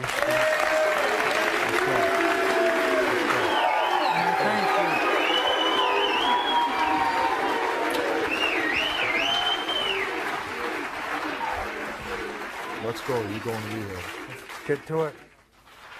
Okay. I love you, sweetie. I love you too. Okay. I love you too. Okay. Let's go. It's been 34 days. Let's see how Donnie's doing. Let's bring him out.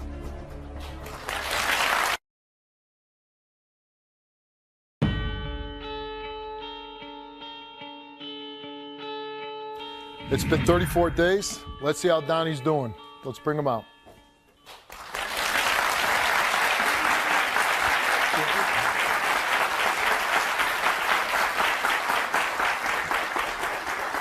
You look, just right off the bat, you look like a totally different guy.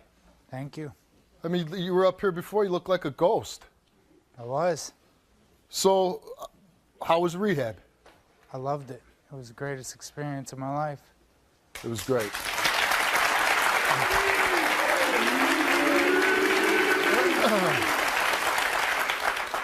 Anything hard about rehab? Just being away from my family, I missed them.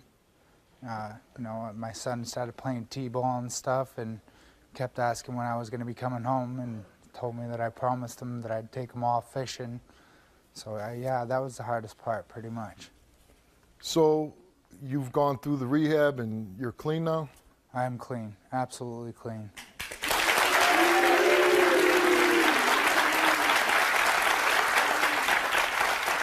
I mean, your story was tough to listen to as a human being, as a father, knowing everything that you put your family through, stealing from your kids, taking your daughter to the crack house.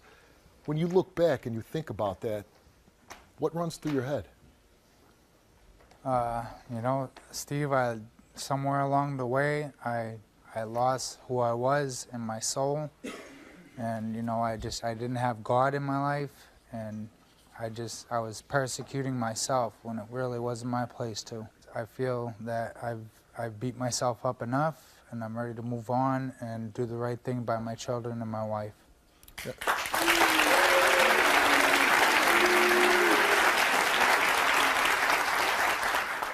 We have your wife on the phone. Let's hear what she has to say. Hello. Kim? I just wanted to tell you that I miss you, and I want you to know that I'm very proud of you. Me and the kids are all very proud of you. We all miss you very much, and I can't wait for you to come home. You know, the kids have been really upset with you gone. They miss you a lot. I miss you a lot, and I just want you to know how proud I am of you, and I knew you could do it, and I'm excited for when you come home and start all over again, and to get our marriage to where it should be, and for you to be the father that you should be. So I miss you. I miss you too.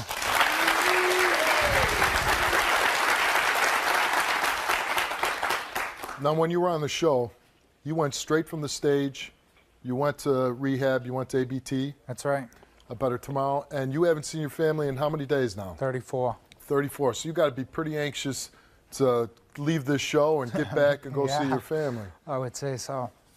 All right, well, we got a surprise for you because your wife is actually here. Really? Let's go.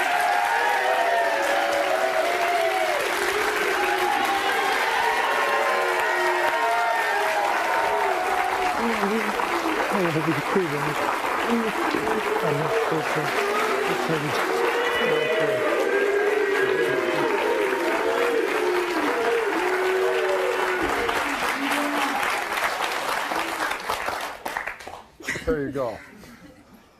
When you were on the show, people backstage were saying, wow, she's so pretty.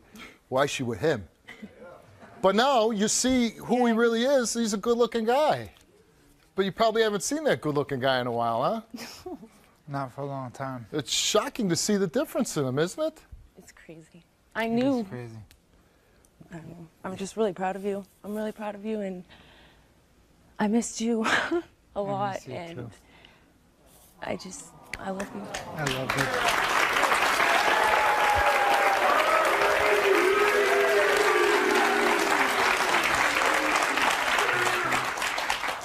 I gotta say, too, everybody goes through life. You have your problems and you work through it, but you went through so much, and to stand by your man through everything that he put you through. Very commendable.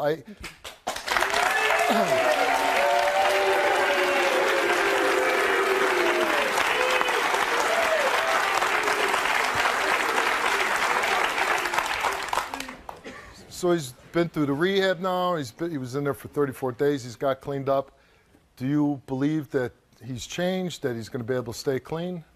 I have definitely seen a big, I've talked to him over the phone, and I've noticed a big difference in him already. There's many times before, like it's been 7 years that he's been doing this off and on, that he'd say he'd change and he'd go back to it. And I've never seen what I've seen in the past month. Like he's just seems to be giving it his all. And I've read he's read letters to me that he's written apologizing for things that not just his doing drugs, but for everything that it entailed, from his selfishness to his what he's done to his kids, to everything, which he never before actually, it was always he was just sorry for doing the drugs, and he's realizing every other thing that he did as well. So yeah, I've definitely noticed a huge difference, and I'm just really proud of you. Thank you, man. Really proud of you.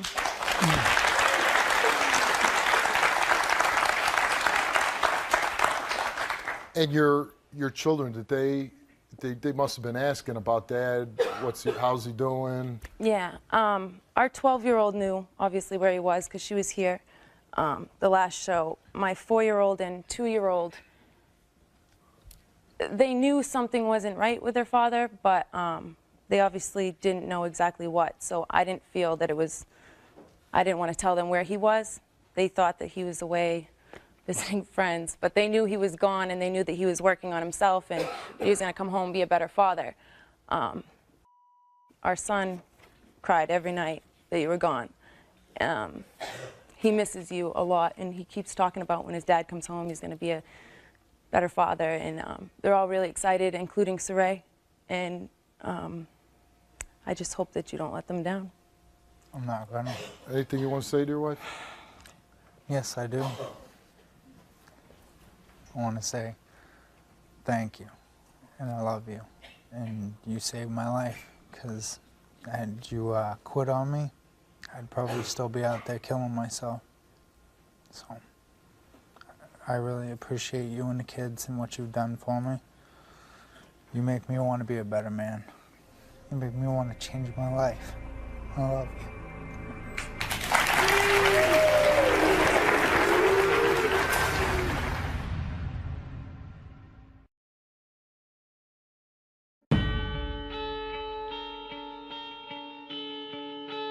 And we have Kim from A Better Tomorrow.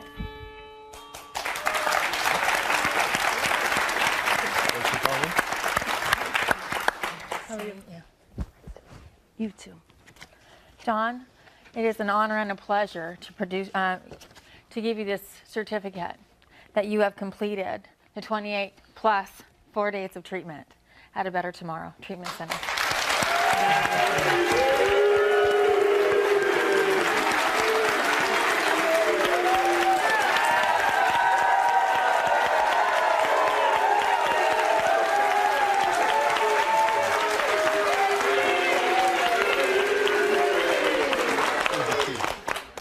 Well, I want to thank A Better Tomorrow, because we've been working with you for a long time now, and you really have had a lot of incredible success with a lot of the people that we've sent out to. So we wouldn't be able to help a lot of people if it wasn't for A Better Tomorrow. So I want to thank you very much.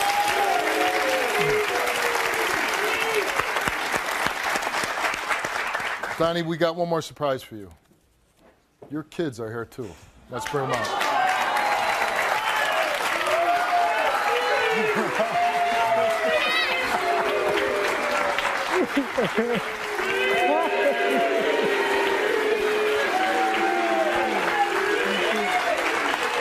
Yeah, baby, it's my baby. Hi, pretty girl. I love you. Hi, son. I missed you. You want to go to town and go swimming? Yes, I do. I want to do all those things. I want to watch you play t-ball. We're going to go fishing, camping, all that stuff. We're going to have some fun.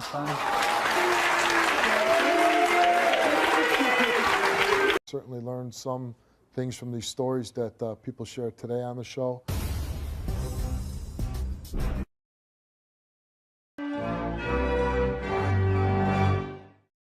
What gives you the right to check her? I just feel she's cheating on me, Steve. I found text messages in her cell phone. You accuse her of sleeping with family members, though. He checks me, put his hands down my pants. I can't go to my family member without you accusing me. And you're not sleeping with family members, right? That's ridiculous. You're going to be extremely happy if she passes. I'm going to be extremely happy if she fails or passes. You're so screwed up in the mind, anything's going to make you feel better. Are you ready to find out the truth? She thinks that I've been cheating because I've been gone for days at a time. You stay out 4 or 5 nights in a row? Why? Exactly. So you can go have sex with somebody else? No, not at all. You found pictures in this phone. Of naked women. I think she's accusing me of cheating because she's cheating. Don't make me chase after you, no. woman. You set up a video camera, right? I did. And you can't find the camera. I can't find the camera. I'm still trying to find it. I love my husband, Stephen. I don't know what to do. Angelica has loved John for 16 years, and she swears she's been faithful to him. But John doesn't believe her. And now, Angelica says John checks her for signs of cheating every time she comes home. Take a look. I was 17 years old when I started dating John. We was young, we wasn't committed to each other. We didn't know what we wanted at the time. Now the years go by and I developed the strong feelings for him and I'm ready to secure us being together, but if these accusations don't stop, I have to end it. John, that's your girlfriend on that tape. Is what she says true? Yes. I understand, you know, if you don't mind standing up. Yes.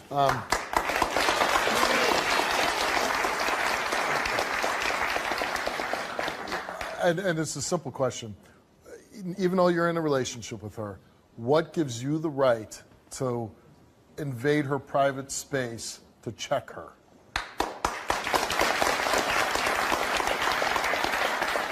I believe she's cheating on me. Okay. But if a policeman walked up to you on the street out of the clear blue and said, hey, I want to check you. I want to see if you got drugs, guns, and just start patting you all down, digging in your pants, you probably wouldn't like that, right? Feel violated. You would feel violated. You'd be like, I'm going to sue you, right? Well, why would you do it to supposedly to a woman you love? I just feel she's cheating on me, Steve. I found text messages in her cell phone from a neighbor inviting her to a hotel. So your neighbor texted her and said... Yes. What did he say? He said, when can we get a hotel? And I read it in a text message. And his picture was in the phone connected to the text message. You believe that she would do something like that? I believe it, yes. Has she ever cheated you in the past? Yes. We've both cheated on each other. You both cheated on each other? Yes. How long ago was that? Over 2 years ago. That she cheated on you? Yes. And when's the last time you cheated on her? Over 2 years ago. Why even be together if you're just both cheating on and off? I feel she's my soulmate. I love her to death. You accuse her of sleeping with family members, though. Yes. Okay. Explain that. She's always telling me she's out with her cousins, and I always hear guys in the background. I never got to meet these people. I never met her family. There'll be periods of the day when I try You've been with her for 15 years? You never met her family? Well, the ones she says she's hanging out with, her cousins, I don't know the names. I never met them before. I'd like to meet them. You know, I never get a chance to meet them. You should have a wedding. Steve, I'm willing to have a wedding.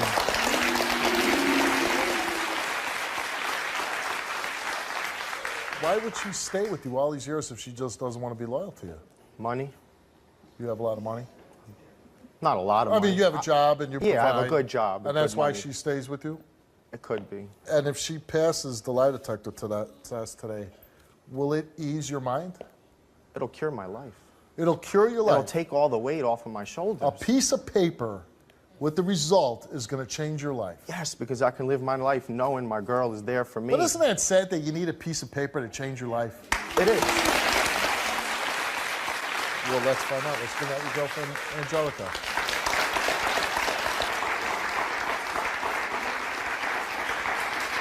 I'm tired of this.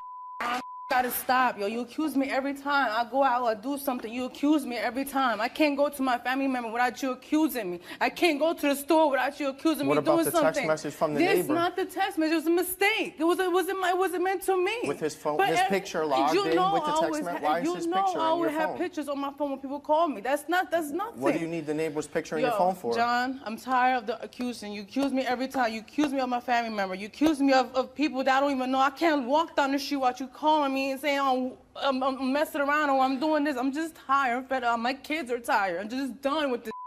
You just gotta stop. He checks me, put his hands down my pants. And you're not sleeping with family members, right? That's ridiculous.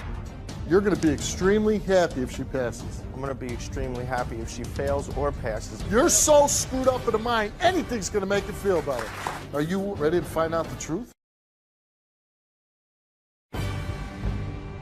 He checks me, put his hands down my pants. And you're not sleeping with family members, right? That's ridiculous.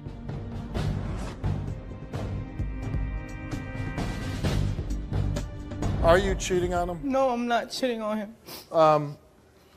You said that he checks you, and I think I made a good point to him about checking you. He doesn't have the right to do that. Why is a woman that you let him do that? I don't know, to satisfy him. Every time I go out, he checks me, put his hands down my pants. But don't you, like anybody, wouldn't you say, no, I want to make you feel secure and I want to love you, but...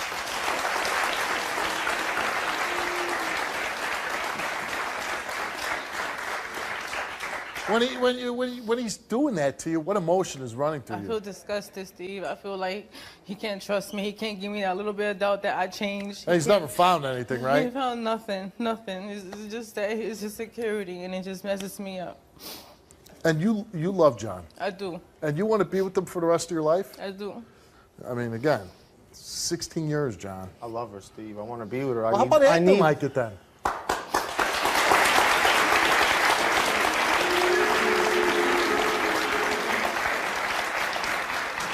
16 years, you're both staying up here crying.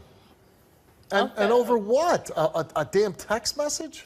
How about giving her the benefit of the doubt? I mean, she stayed by your side for 16 years.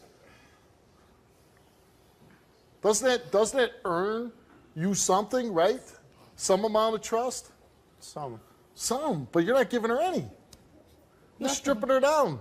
You don't give me the bit of a doubt that I changed. Nothing. We're lacking trust. I don't have no trust. That's you. That's all you. My kids are tired here. And you're not sleeping with family members, right? I'm not sleeping with family members, Steve. That's ridiculous. I mean, and he really does. It's a turn off. It's really a turn off. Right. I mean, and first of all, he doesn't even have anything that he bases on except for the fact that you go hang out with your family. I mean, come on. Are you ready to find out the truth? Absolutely. Oh, we're doing her first, right? Oh, that's never good, John. And again, you're going to be extremely happy if she passes. I'm going to be extremely happy if she fails or passes because I'll know what I can do with my life now. I can move forward and not... You'll be happy if she fails. Or passes, because I'll know. Whether she You're so screwed up in the mind, anything's going to make you feel better.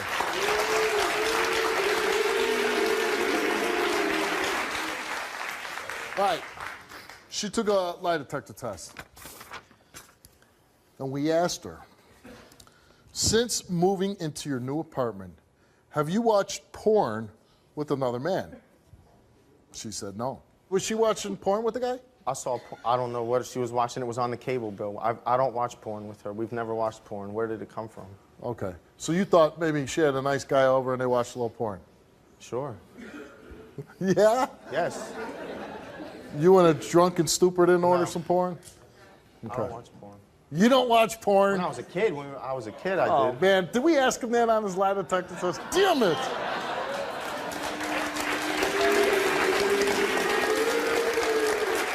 Okay, hold on a second, John. And this goes to the audience and even my staff, okay? Men, just the men. What man in here does not look at porn occasionally? There's one guy. So, every guy in here who's not raised his hand is admitting to occasionally looking at porn. You never look at it? I don't sit down to watch it. Oh, you stand up and watch it.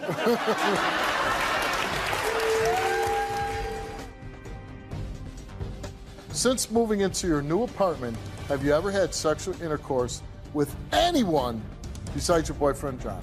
And you said no. The results came back.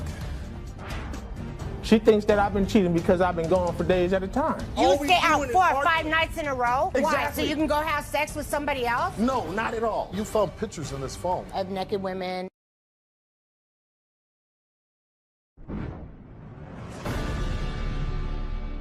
Since moving in into your new apartment, have you watched porn with another man? Did you watch porn with another man? No. You said no. Are you fabricating the story that you had tubes tied because you don't want to have a child with your boyfriend, John? No. No. Since moving into your new apartment, have you ever had sexual intercourse with anyone besides your boyfriend, No. John? You said no. The results came back all the same. And they came back that you told the truth.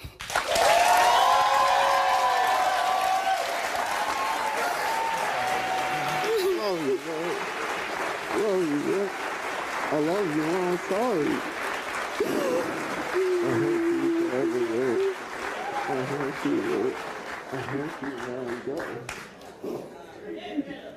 You're gonna take my word for it. I had to send you a piece of paper to tell you I wasn't cheating. Told you I was tired.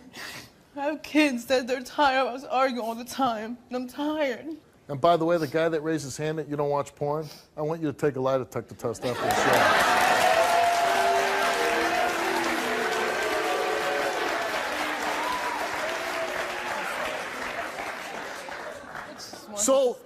So you feel relieved?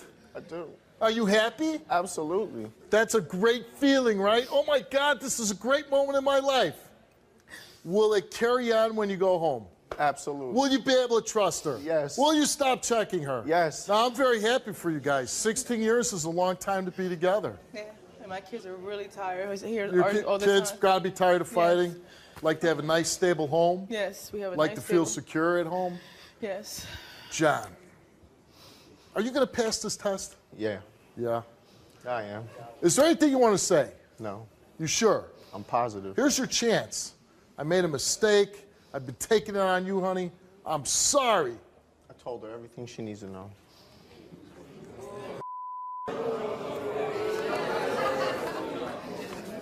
Didn't like the sound of that, but I could be wrong. I could be wrong. We asked John. Since Angelica moved into her new apartment, have you ever had sexual intercourse with anyone besides your girlfriend, Angelica? He said no. Since Angelica moved into her new apartment, have you ever had sexual physical contact with anyone besides your girlfriend, Angelica? He answered no. In the last year, have you had sexual intercourse with anyone besides your girlfriend, Angelica? He answered no. And they all came back the same way also. They came back that John told the truth. There's good men left. There's good men out there. All you guys thought I was lying. You all thought I was lying. I don't want to lie. I love her. I love this woman. She's been with you, John, all this time, loving you. You loving her. You're faithful too. I mean, how many times does that happen on my show where both people are telling the truth? I'm a good guy, Steve. There's good guys left. Well, but treat her with respect, though, too. I'm sorry. I'm sorry.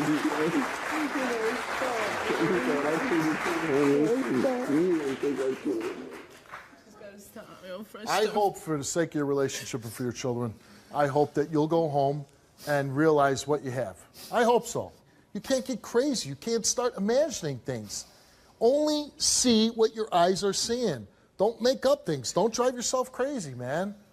That's how you get in this position. That's how you end up on my show, driving yourself crazy over things that are not happening. Are you going to be able to be okay? I'm okay. But do you need some help? I don't need no help. You don't need no help? I got the help I needed. Good luck to you. Thank you, Steve. Good luck to you. I hope it works out for you.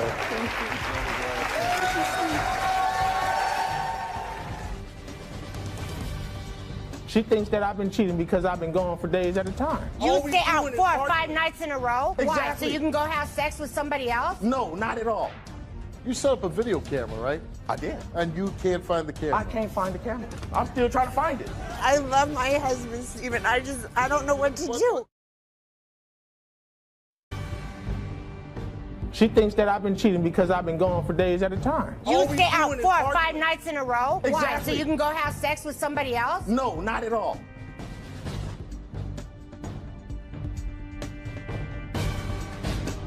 Susan is desperate to find out if her husband, Jamarlo, is having an affair. She says he takes off for days at a time and has exchanged naked pictures of himself with other women online.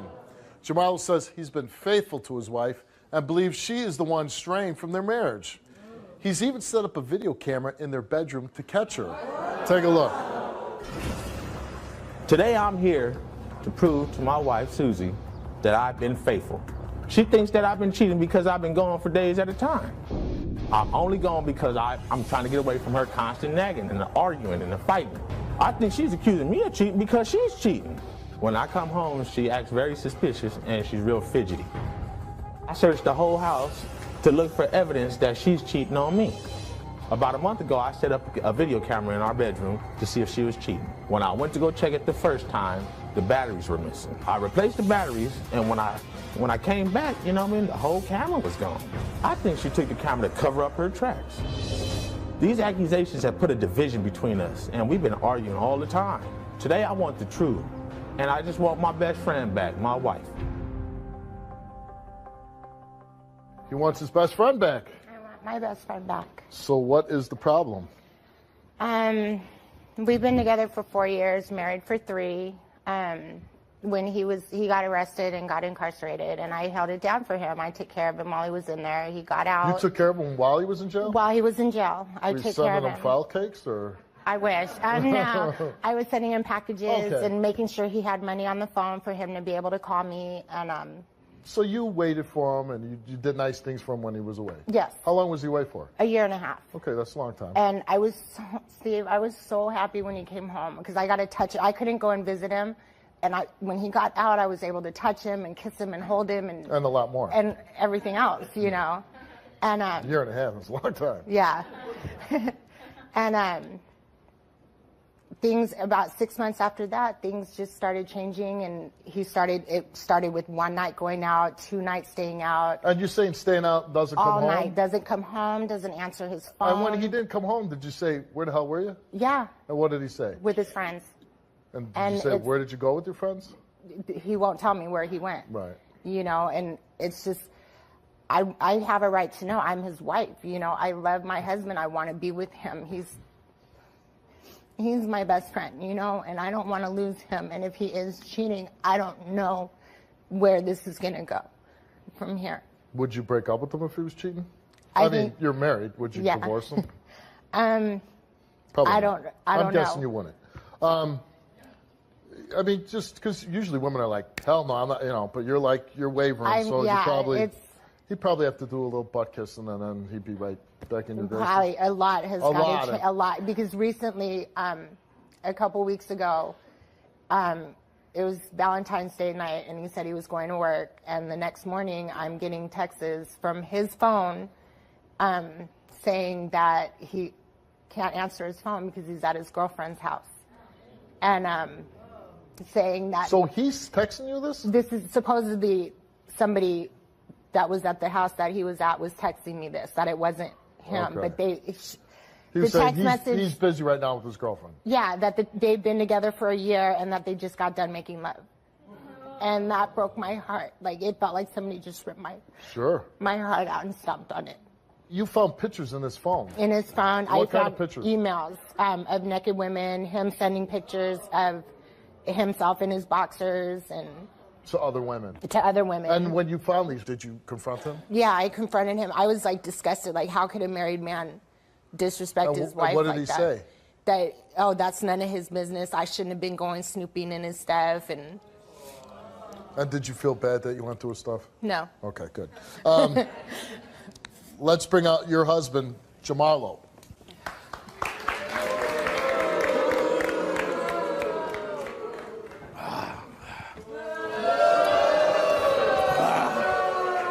enough, man. I'm tired of this, man. Come on, we need to go ahead and get through this already, man. I'm tired of this, man. First of all, you don't need to be staying out all night.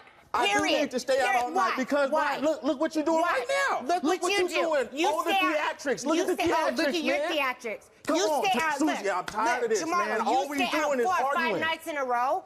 Why? Exactly. So you can go have sex with somebody else? No, not at all. Have you ever cheated on your wife? I have. Yes, I have. Well, there you go. Show's over. I guess the more appropriate question is, are you cheating on her now? Not right now, no. But maybe when you go back home? Never. Okay. That's my friend right there, man. That's my ace. Well, she seems very unhappy. If you're not coming home, spending nights completely out, no matter how bad the marriage is, don't you have an obligation to come home to your wife? We're gonna have our spats, right? But every day though, like, come on, can I just have a day of just peace and just loving you? No, but you don't take just a day. But one day, she says it's like 4 days.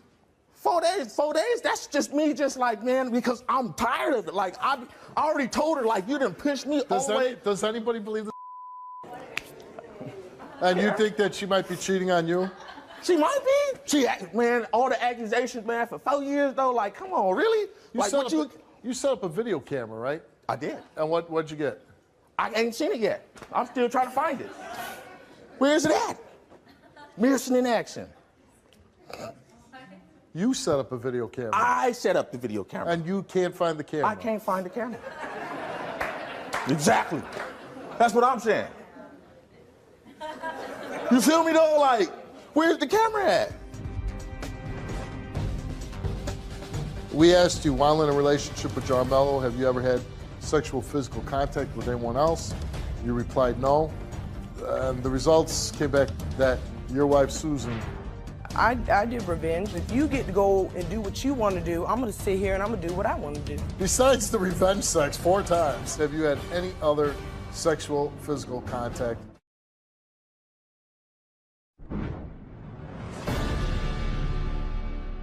You came here, and I guess in all fairness, we had you take a test too because he threw it out there that because you're accusing him, maybe you're the one doing the cheating. We asked you, while in a relationship with Jarmello, have you ever had sexual physical contact with anyone else? You replied no. While in a relationship with Jarmello, have you ever had sexual intercourse with anyone else? You replied no. Since being married to Jarmello, have you ever had sexual physical contact with anyone else? You replied no. Since being married to Jarmello, have you ever had sexual intercourse with anyone else? You replied no. 1 month ago, did you remove the video camera Jarmello set up in your bedroom to cover up evidence of you cheating? You replied no. And the results came back all the same to every question, that your wife, Susan, told the truth. I'm talking about. Yeah, man. Good job, baby. You look good, baby. That's what I'm talking about. Now yours. The very first page I take out of this envelope, the examinee, which is you, right, confessed to having sexual contact and intercourse with 2 women during the course of their relationship.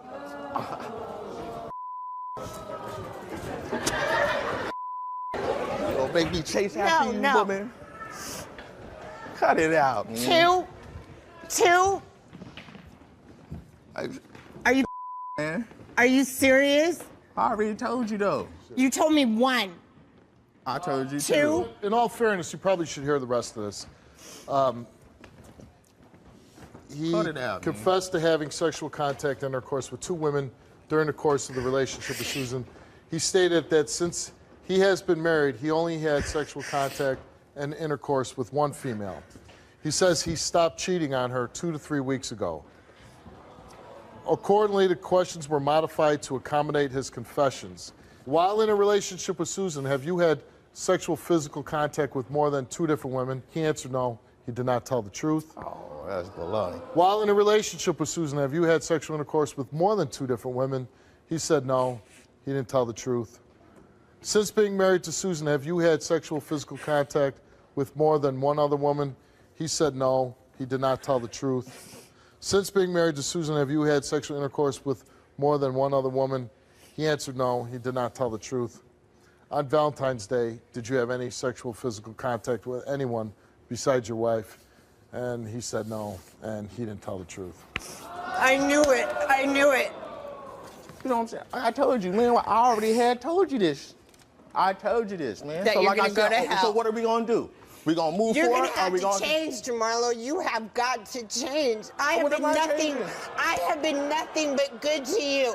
And I've been nothing but good to you too. No, you have cheating on me is not good. And I told you, you pushing me away. You pushing me away. Yeah, I knew and you I've were been pushing trying to me leave. away. And then I've been trying to leave you. But what? I've been nothing but good to you. How is he going to change? That has to come from within him. But it's not going to. Well, how do you know that? He doesn't want to change. I love my husband, Stephen. I don't know what to do. But are you happy right now? No, I'm not. Right. Do you think that if you leave the stage and tell him you're going to have to make some changes, that he's going to change when you get back home? No. No.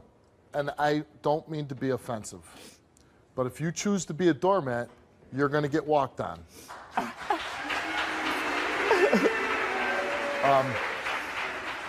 I know you love him, and I know sometimes people fall in love with the wrong guy or the wrong woman, and they stay with that person no matter what. And if you do that, you're going to be unhappy. You'll have some good moments, and you'll have some good times, but there'll be many, many nights where he doesn't come home, and he's sleeping with other women. If you're going to tolerate that, it's going to keep going on. But if you say, you know what, I can find somebody that's going to treat me decent, because you're not even getting that now. If you can get decent from a guy, you're going to be way ahead of the ball game. I'd rather be alone. So are you really leaving him? I'd rather be alone. What are you doing then?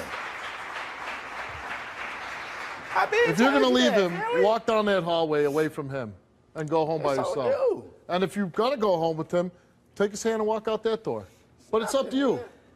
I said, man. How do you want your life to change, or do you want it to be the same? I want to try to save this marriage, but if he's going to continue to do that he's doing, I can't be that person. Come on, man. You act like I'm a straight scumbag, man. I want to know, how does this end? Are you going home with him, or are you going to walk down this hallway with me, and I'll get you a different flight home so you can start a new life away from him?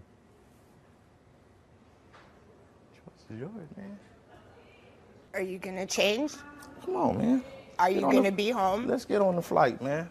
Because that's the only reason I got on the plane for anyway, man.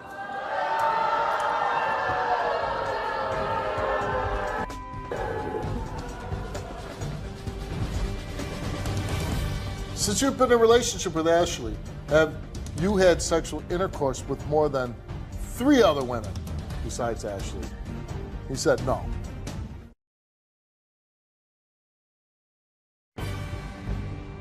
Since you've been in a relationship with Ashley, have you had sexual intercourse with more than 3 other women besides Ashley? He said no.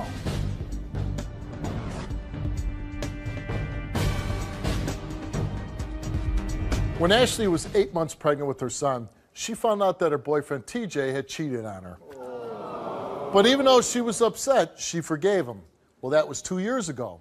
And now Ashley believes that TJ is cheating again.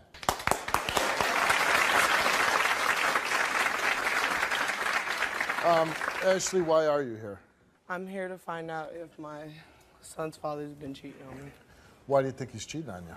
Numerous reasons. One of the main reasons is because when I was 8 months pregnant, I got a Facebook message saying that this girl was pregnant with twins. So anyways... And she was accusing your boyfriend of getting her pregnant. Yes. And about... Was he sleeping with her, though? Okay. He said that he only caught oral sex from her. He caught it? I mean, you know, not... Yeah. He caught it. He only gave... she only gave him oral sex. Well, so that's not really... That's not believable. Who believes that? This is 2013. But anyways, so... But if he did just get oral sex, that's better?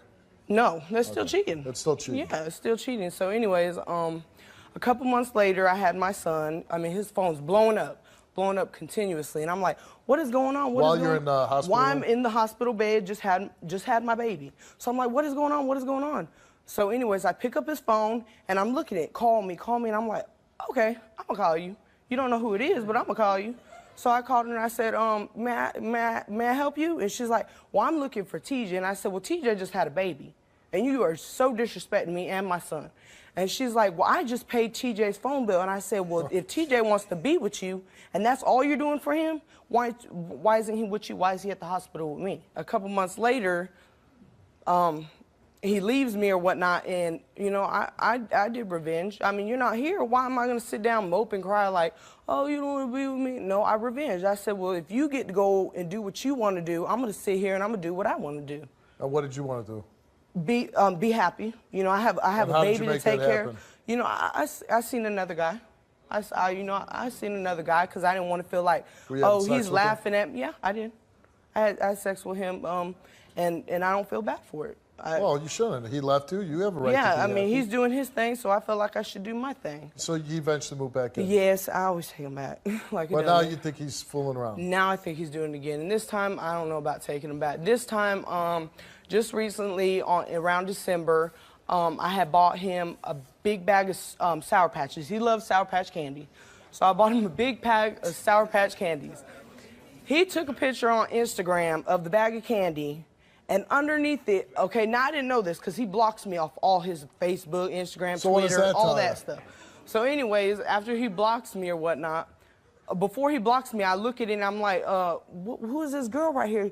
The girl gonna say, ooh, that candy looks good.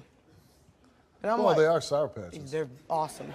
So she's like, that can't, and she was a pretty big girl. And I was like, okay, she might just be hungry. But anyways, so I was like, he was like, oh, you think this looks good? Why don't you come up here to my job and taste some of these Sour Patch candies? So I was like, so I can't even call your job. I can't go up to your job. Your boss Now, don't. this is a deep love that you have for this guy? God, let me tell you, I met him. He was working in the kitchen at the strip. I was stripping. He was working in the kitchen at the strip club. And You were stripping? Yeah, I stripped for 2 years. And then he walks And by he was me and I'm working in the like, kitchen? oh, he's so fine. Yeah. And then he walked by me and, you know, I fell in love. I never believed him. In the strip club? Yes. But not with a guy shoving dollars down your panties. No, yeah, You exactly. fell The in one love with that's cooking food, like I'm a big girl. Hey, The well, one that's girls cooking gotta food. eat, right? Hey, everybody needs Do you really love. love this guy? Yes, I do. You don't want him to fail the lie detector test? I don't want to. If you If know, he fails? if he does, I'm gonna have second thoughts about being with him. Second thoughts? Yeah. Okay. Third or fourth thoughts about. So being you- with him. if he's because, cheating, I mean, you it's still might stay with it's him. continuously and after. So you're letting him cheat then? Maybe I am. Maybe You are. I. Yeah. Let's bring out TJ.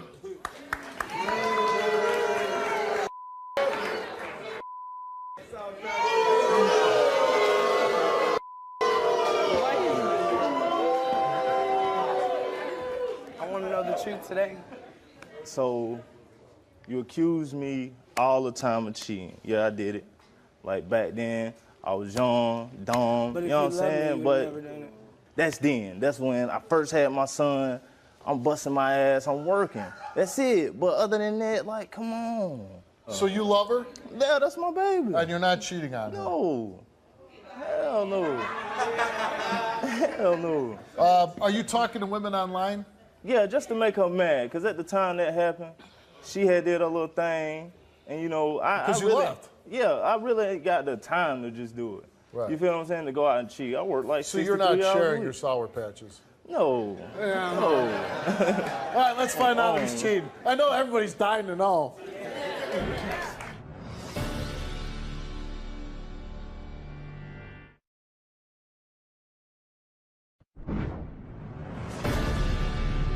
Big moment for you, right?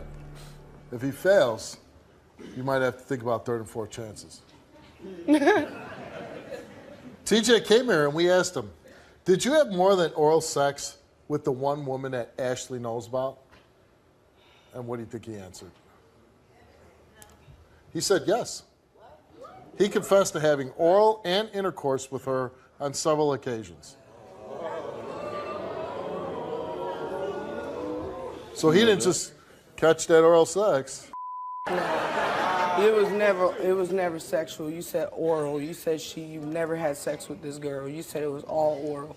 That's Well, what you told me. It wasn't all oral. Since you've been in a relationship with Ashley, have you had sexual intercourse with more than 3 other women besides Ashley? He said no, but he didn't tell the truth. Come on, man, don't look surprised. But then I look at this last question. More than 5 other women. But he did say no. But again, he didn't tell the truth. Wow, man.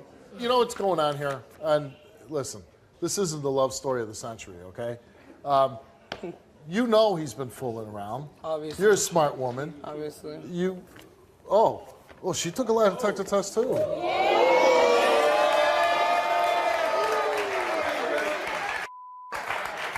I love the opening line of your question. Let's play. Besides the revenge sex 4 times.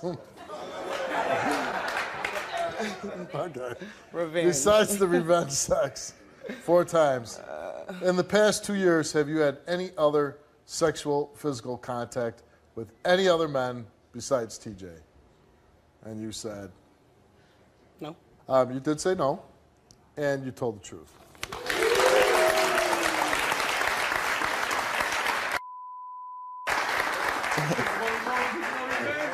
Now, I can have a little fun with this because I don't think anybody's too distraught on my stage, right?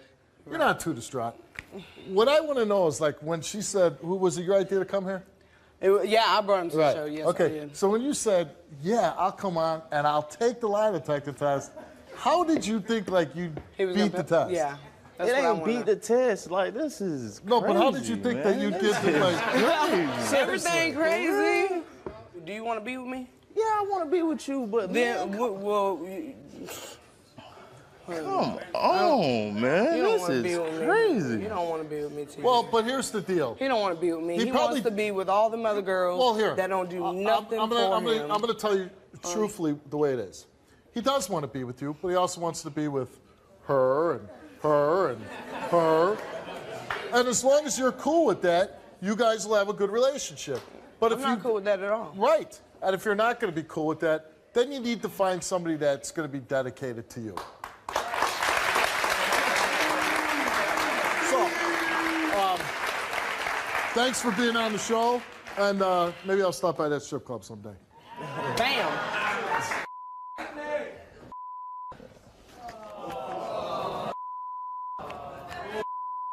Do you ever see the game we play on the show? Pick a door? You get to pick a door. You don't even have to tell me what your decision is. By you walking out a certain door, you're going to close the show and we're going to know what's going to happen. So you're going to go out that door and you're going to be an independent woman. You're going to go have a bunch of revenge sex.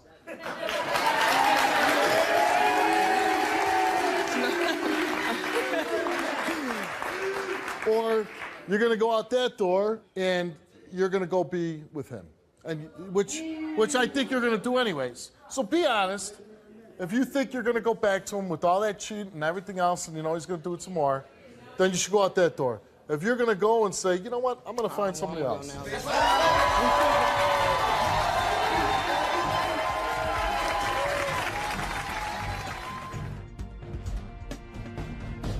Tôi chẳng có gì đáng thì giúp tôi ổn định sửa mình thành một người trầm tĩnh, can đảm như xưa và tôi chăm chút cho ngoại hình của họ. Mấy đại ao. Tôi có thể kể ra một trường hợp nữa. Trời ơi. Cô Lucy Black. Chưa cam mà kìa. Dạ có cái sao á, cái khớp đó là cắt 1 phút mấy đậu. Cái đó khỏi lắc là qua, còn cái kia thì phải lắc. Con biết ơi. Trời ơi, mệt mỏi quá hả con? Trời ơi, nó gục ngã rồi Trinh ơi. Nó gục ngã. Tôi mới là người mệt nè. Nó gục ngã rồi. Gót nó mệt rồi. Bấm điện thoại tôi mệt rồi. Bấm điện thoại tôi mệt rồi. Bấm điện thoại nữa. Tôi xin tiết lộ câu Con chuyện gì? về cô nhưng cô đã Gấu. lại với tôi. Giỏi quá. Gấu ai hả? Dì hai. Bây giờ tôi Với ai? có một Này là ai? Gấu. Nó đi. Này ai? Cái này. Gì tên gì? Chị hai tên gì? Ai? Anh giỏi quá. Giỏi quá. Phát đang đọc quá hả? Phát đọc cái gì vậy? Sao không cho nó đọc gì hết trơn nha. Rồi lấy đây khán giả đi. Hello khán giả. Trời ơi, xỉu rồi. Gái xỉu rồi, chính này xỉu rồi. Tôi hỏi biết xỉu rồi. Coi hỏi biết xỉu rồi. Phải tịnh dưỡng cho 1 năm nếu tôi muốn khỏi bệnh. Tôi hỏi công việc có cách bình phục và khỏi mạnh nhanh như trước không? Ông nhún vai trả lời một cách mập mờ. 1 năm nằm trên giường như một kẻ tàn tật và rất có thể chết vẫn phải chết. Càng nghĩ lại càng hoảng sợ. Tại sao tôi lại vậy? Gặp phải tai ương này, tôi có làm điều gì ác đâu. Và hãy lấy ví dụ từ kinh nghiệm của Quốc tên và cậu ấy đã liên hệ với câu chuyện này để tham gia lớp học của tôi. Và cậu ấy mua bộ vest ở một cửa hàng sang trọng trong khu vực nhộn nhịp của thành phố. Và tại nơi gần biển, dù thế bộ vest trông thật là đáng thất vọng. Nào có chiếc áo vest bị phai khiến cổ áo sơ mi bị thượng soạn lại, đẫm lại.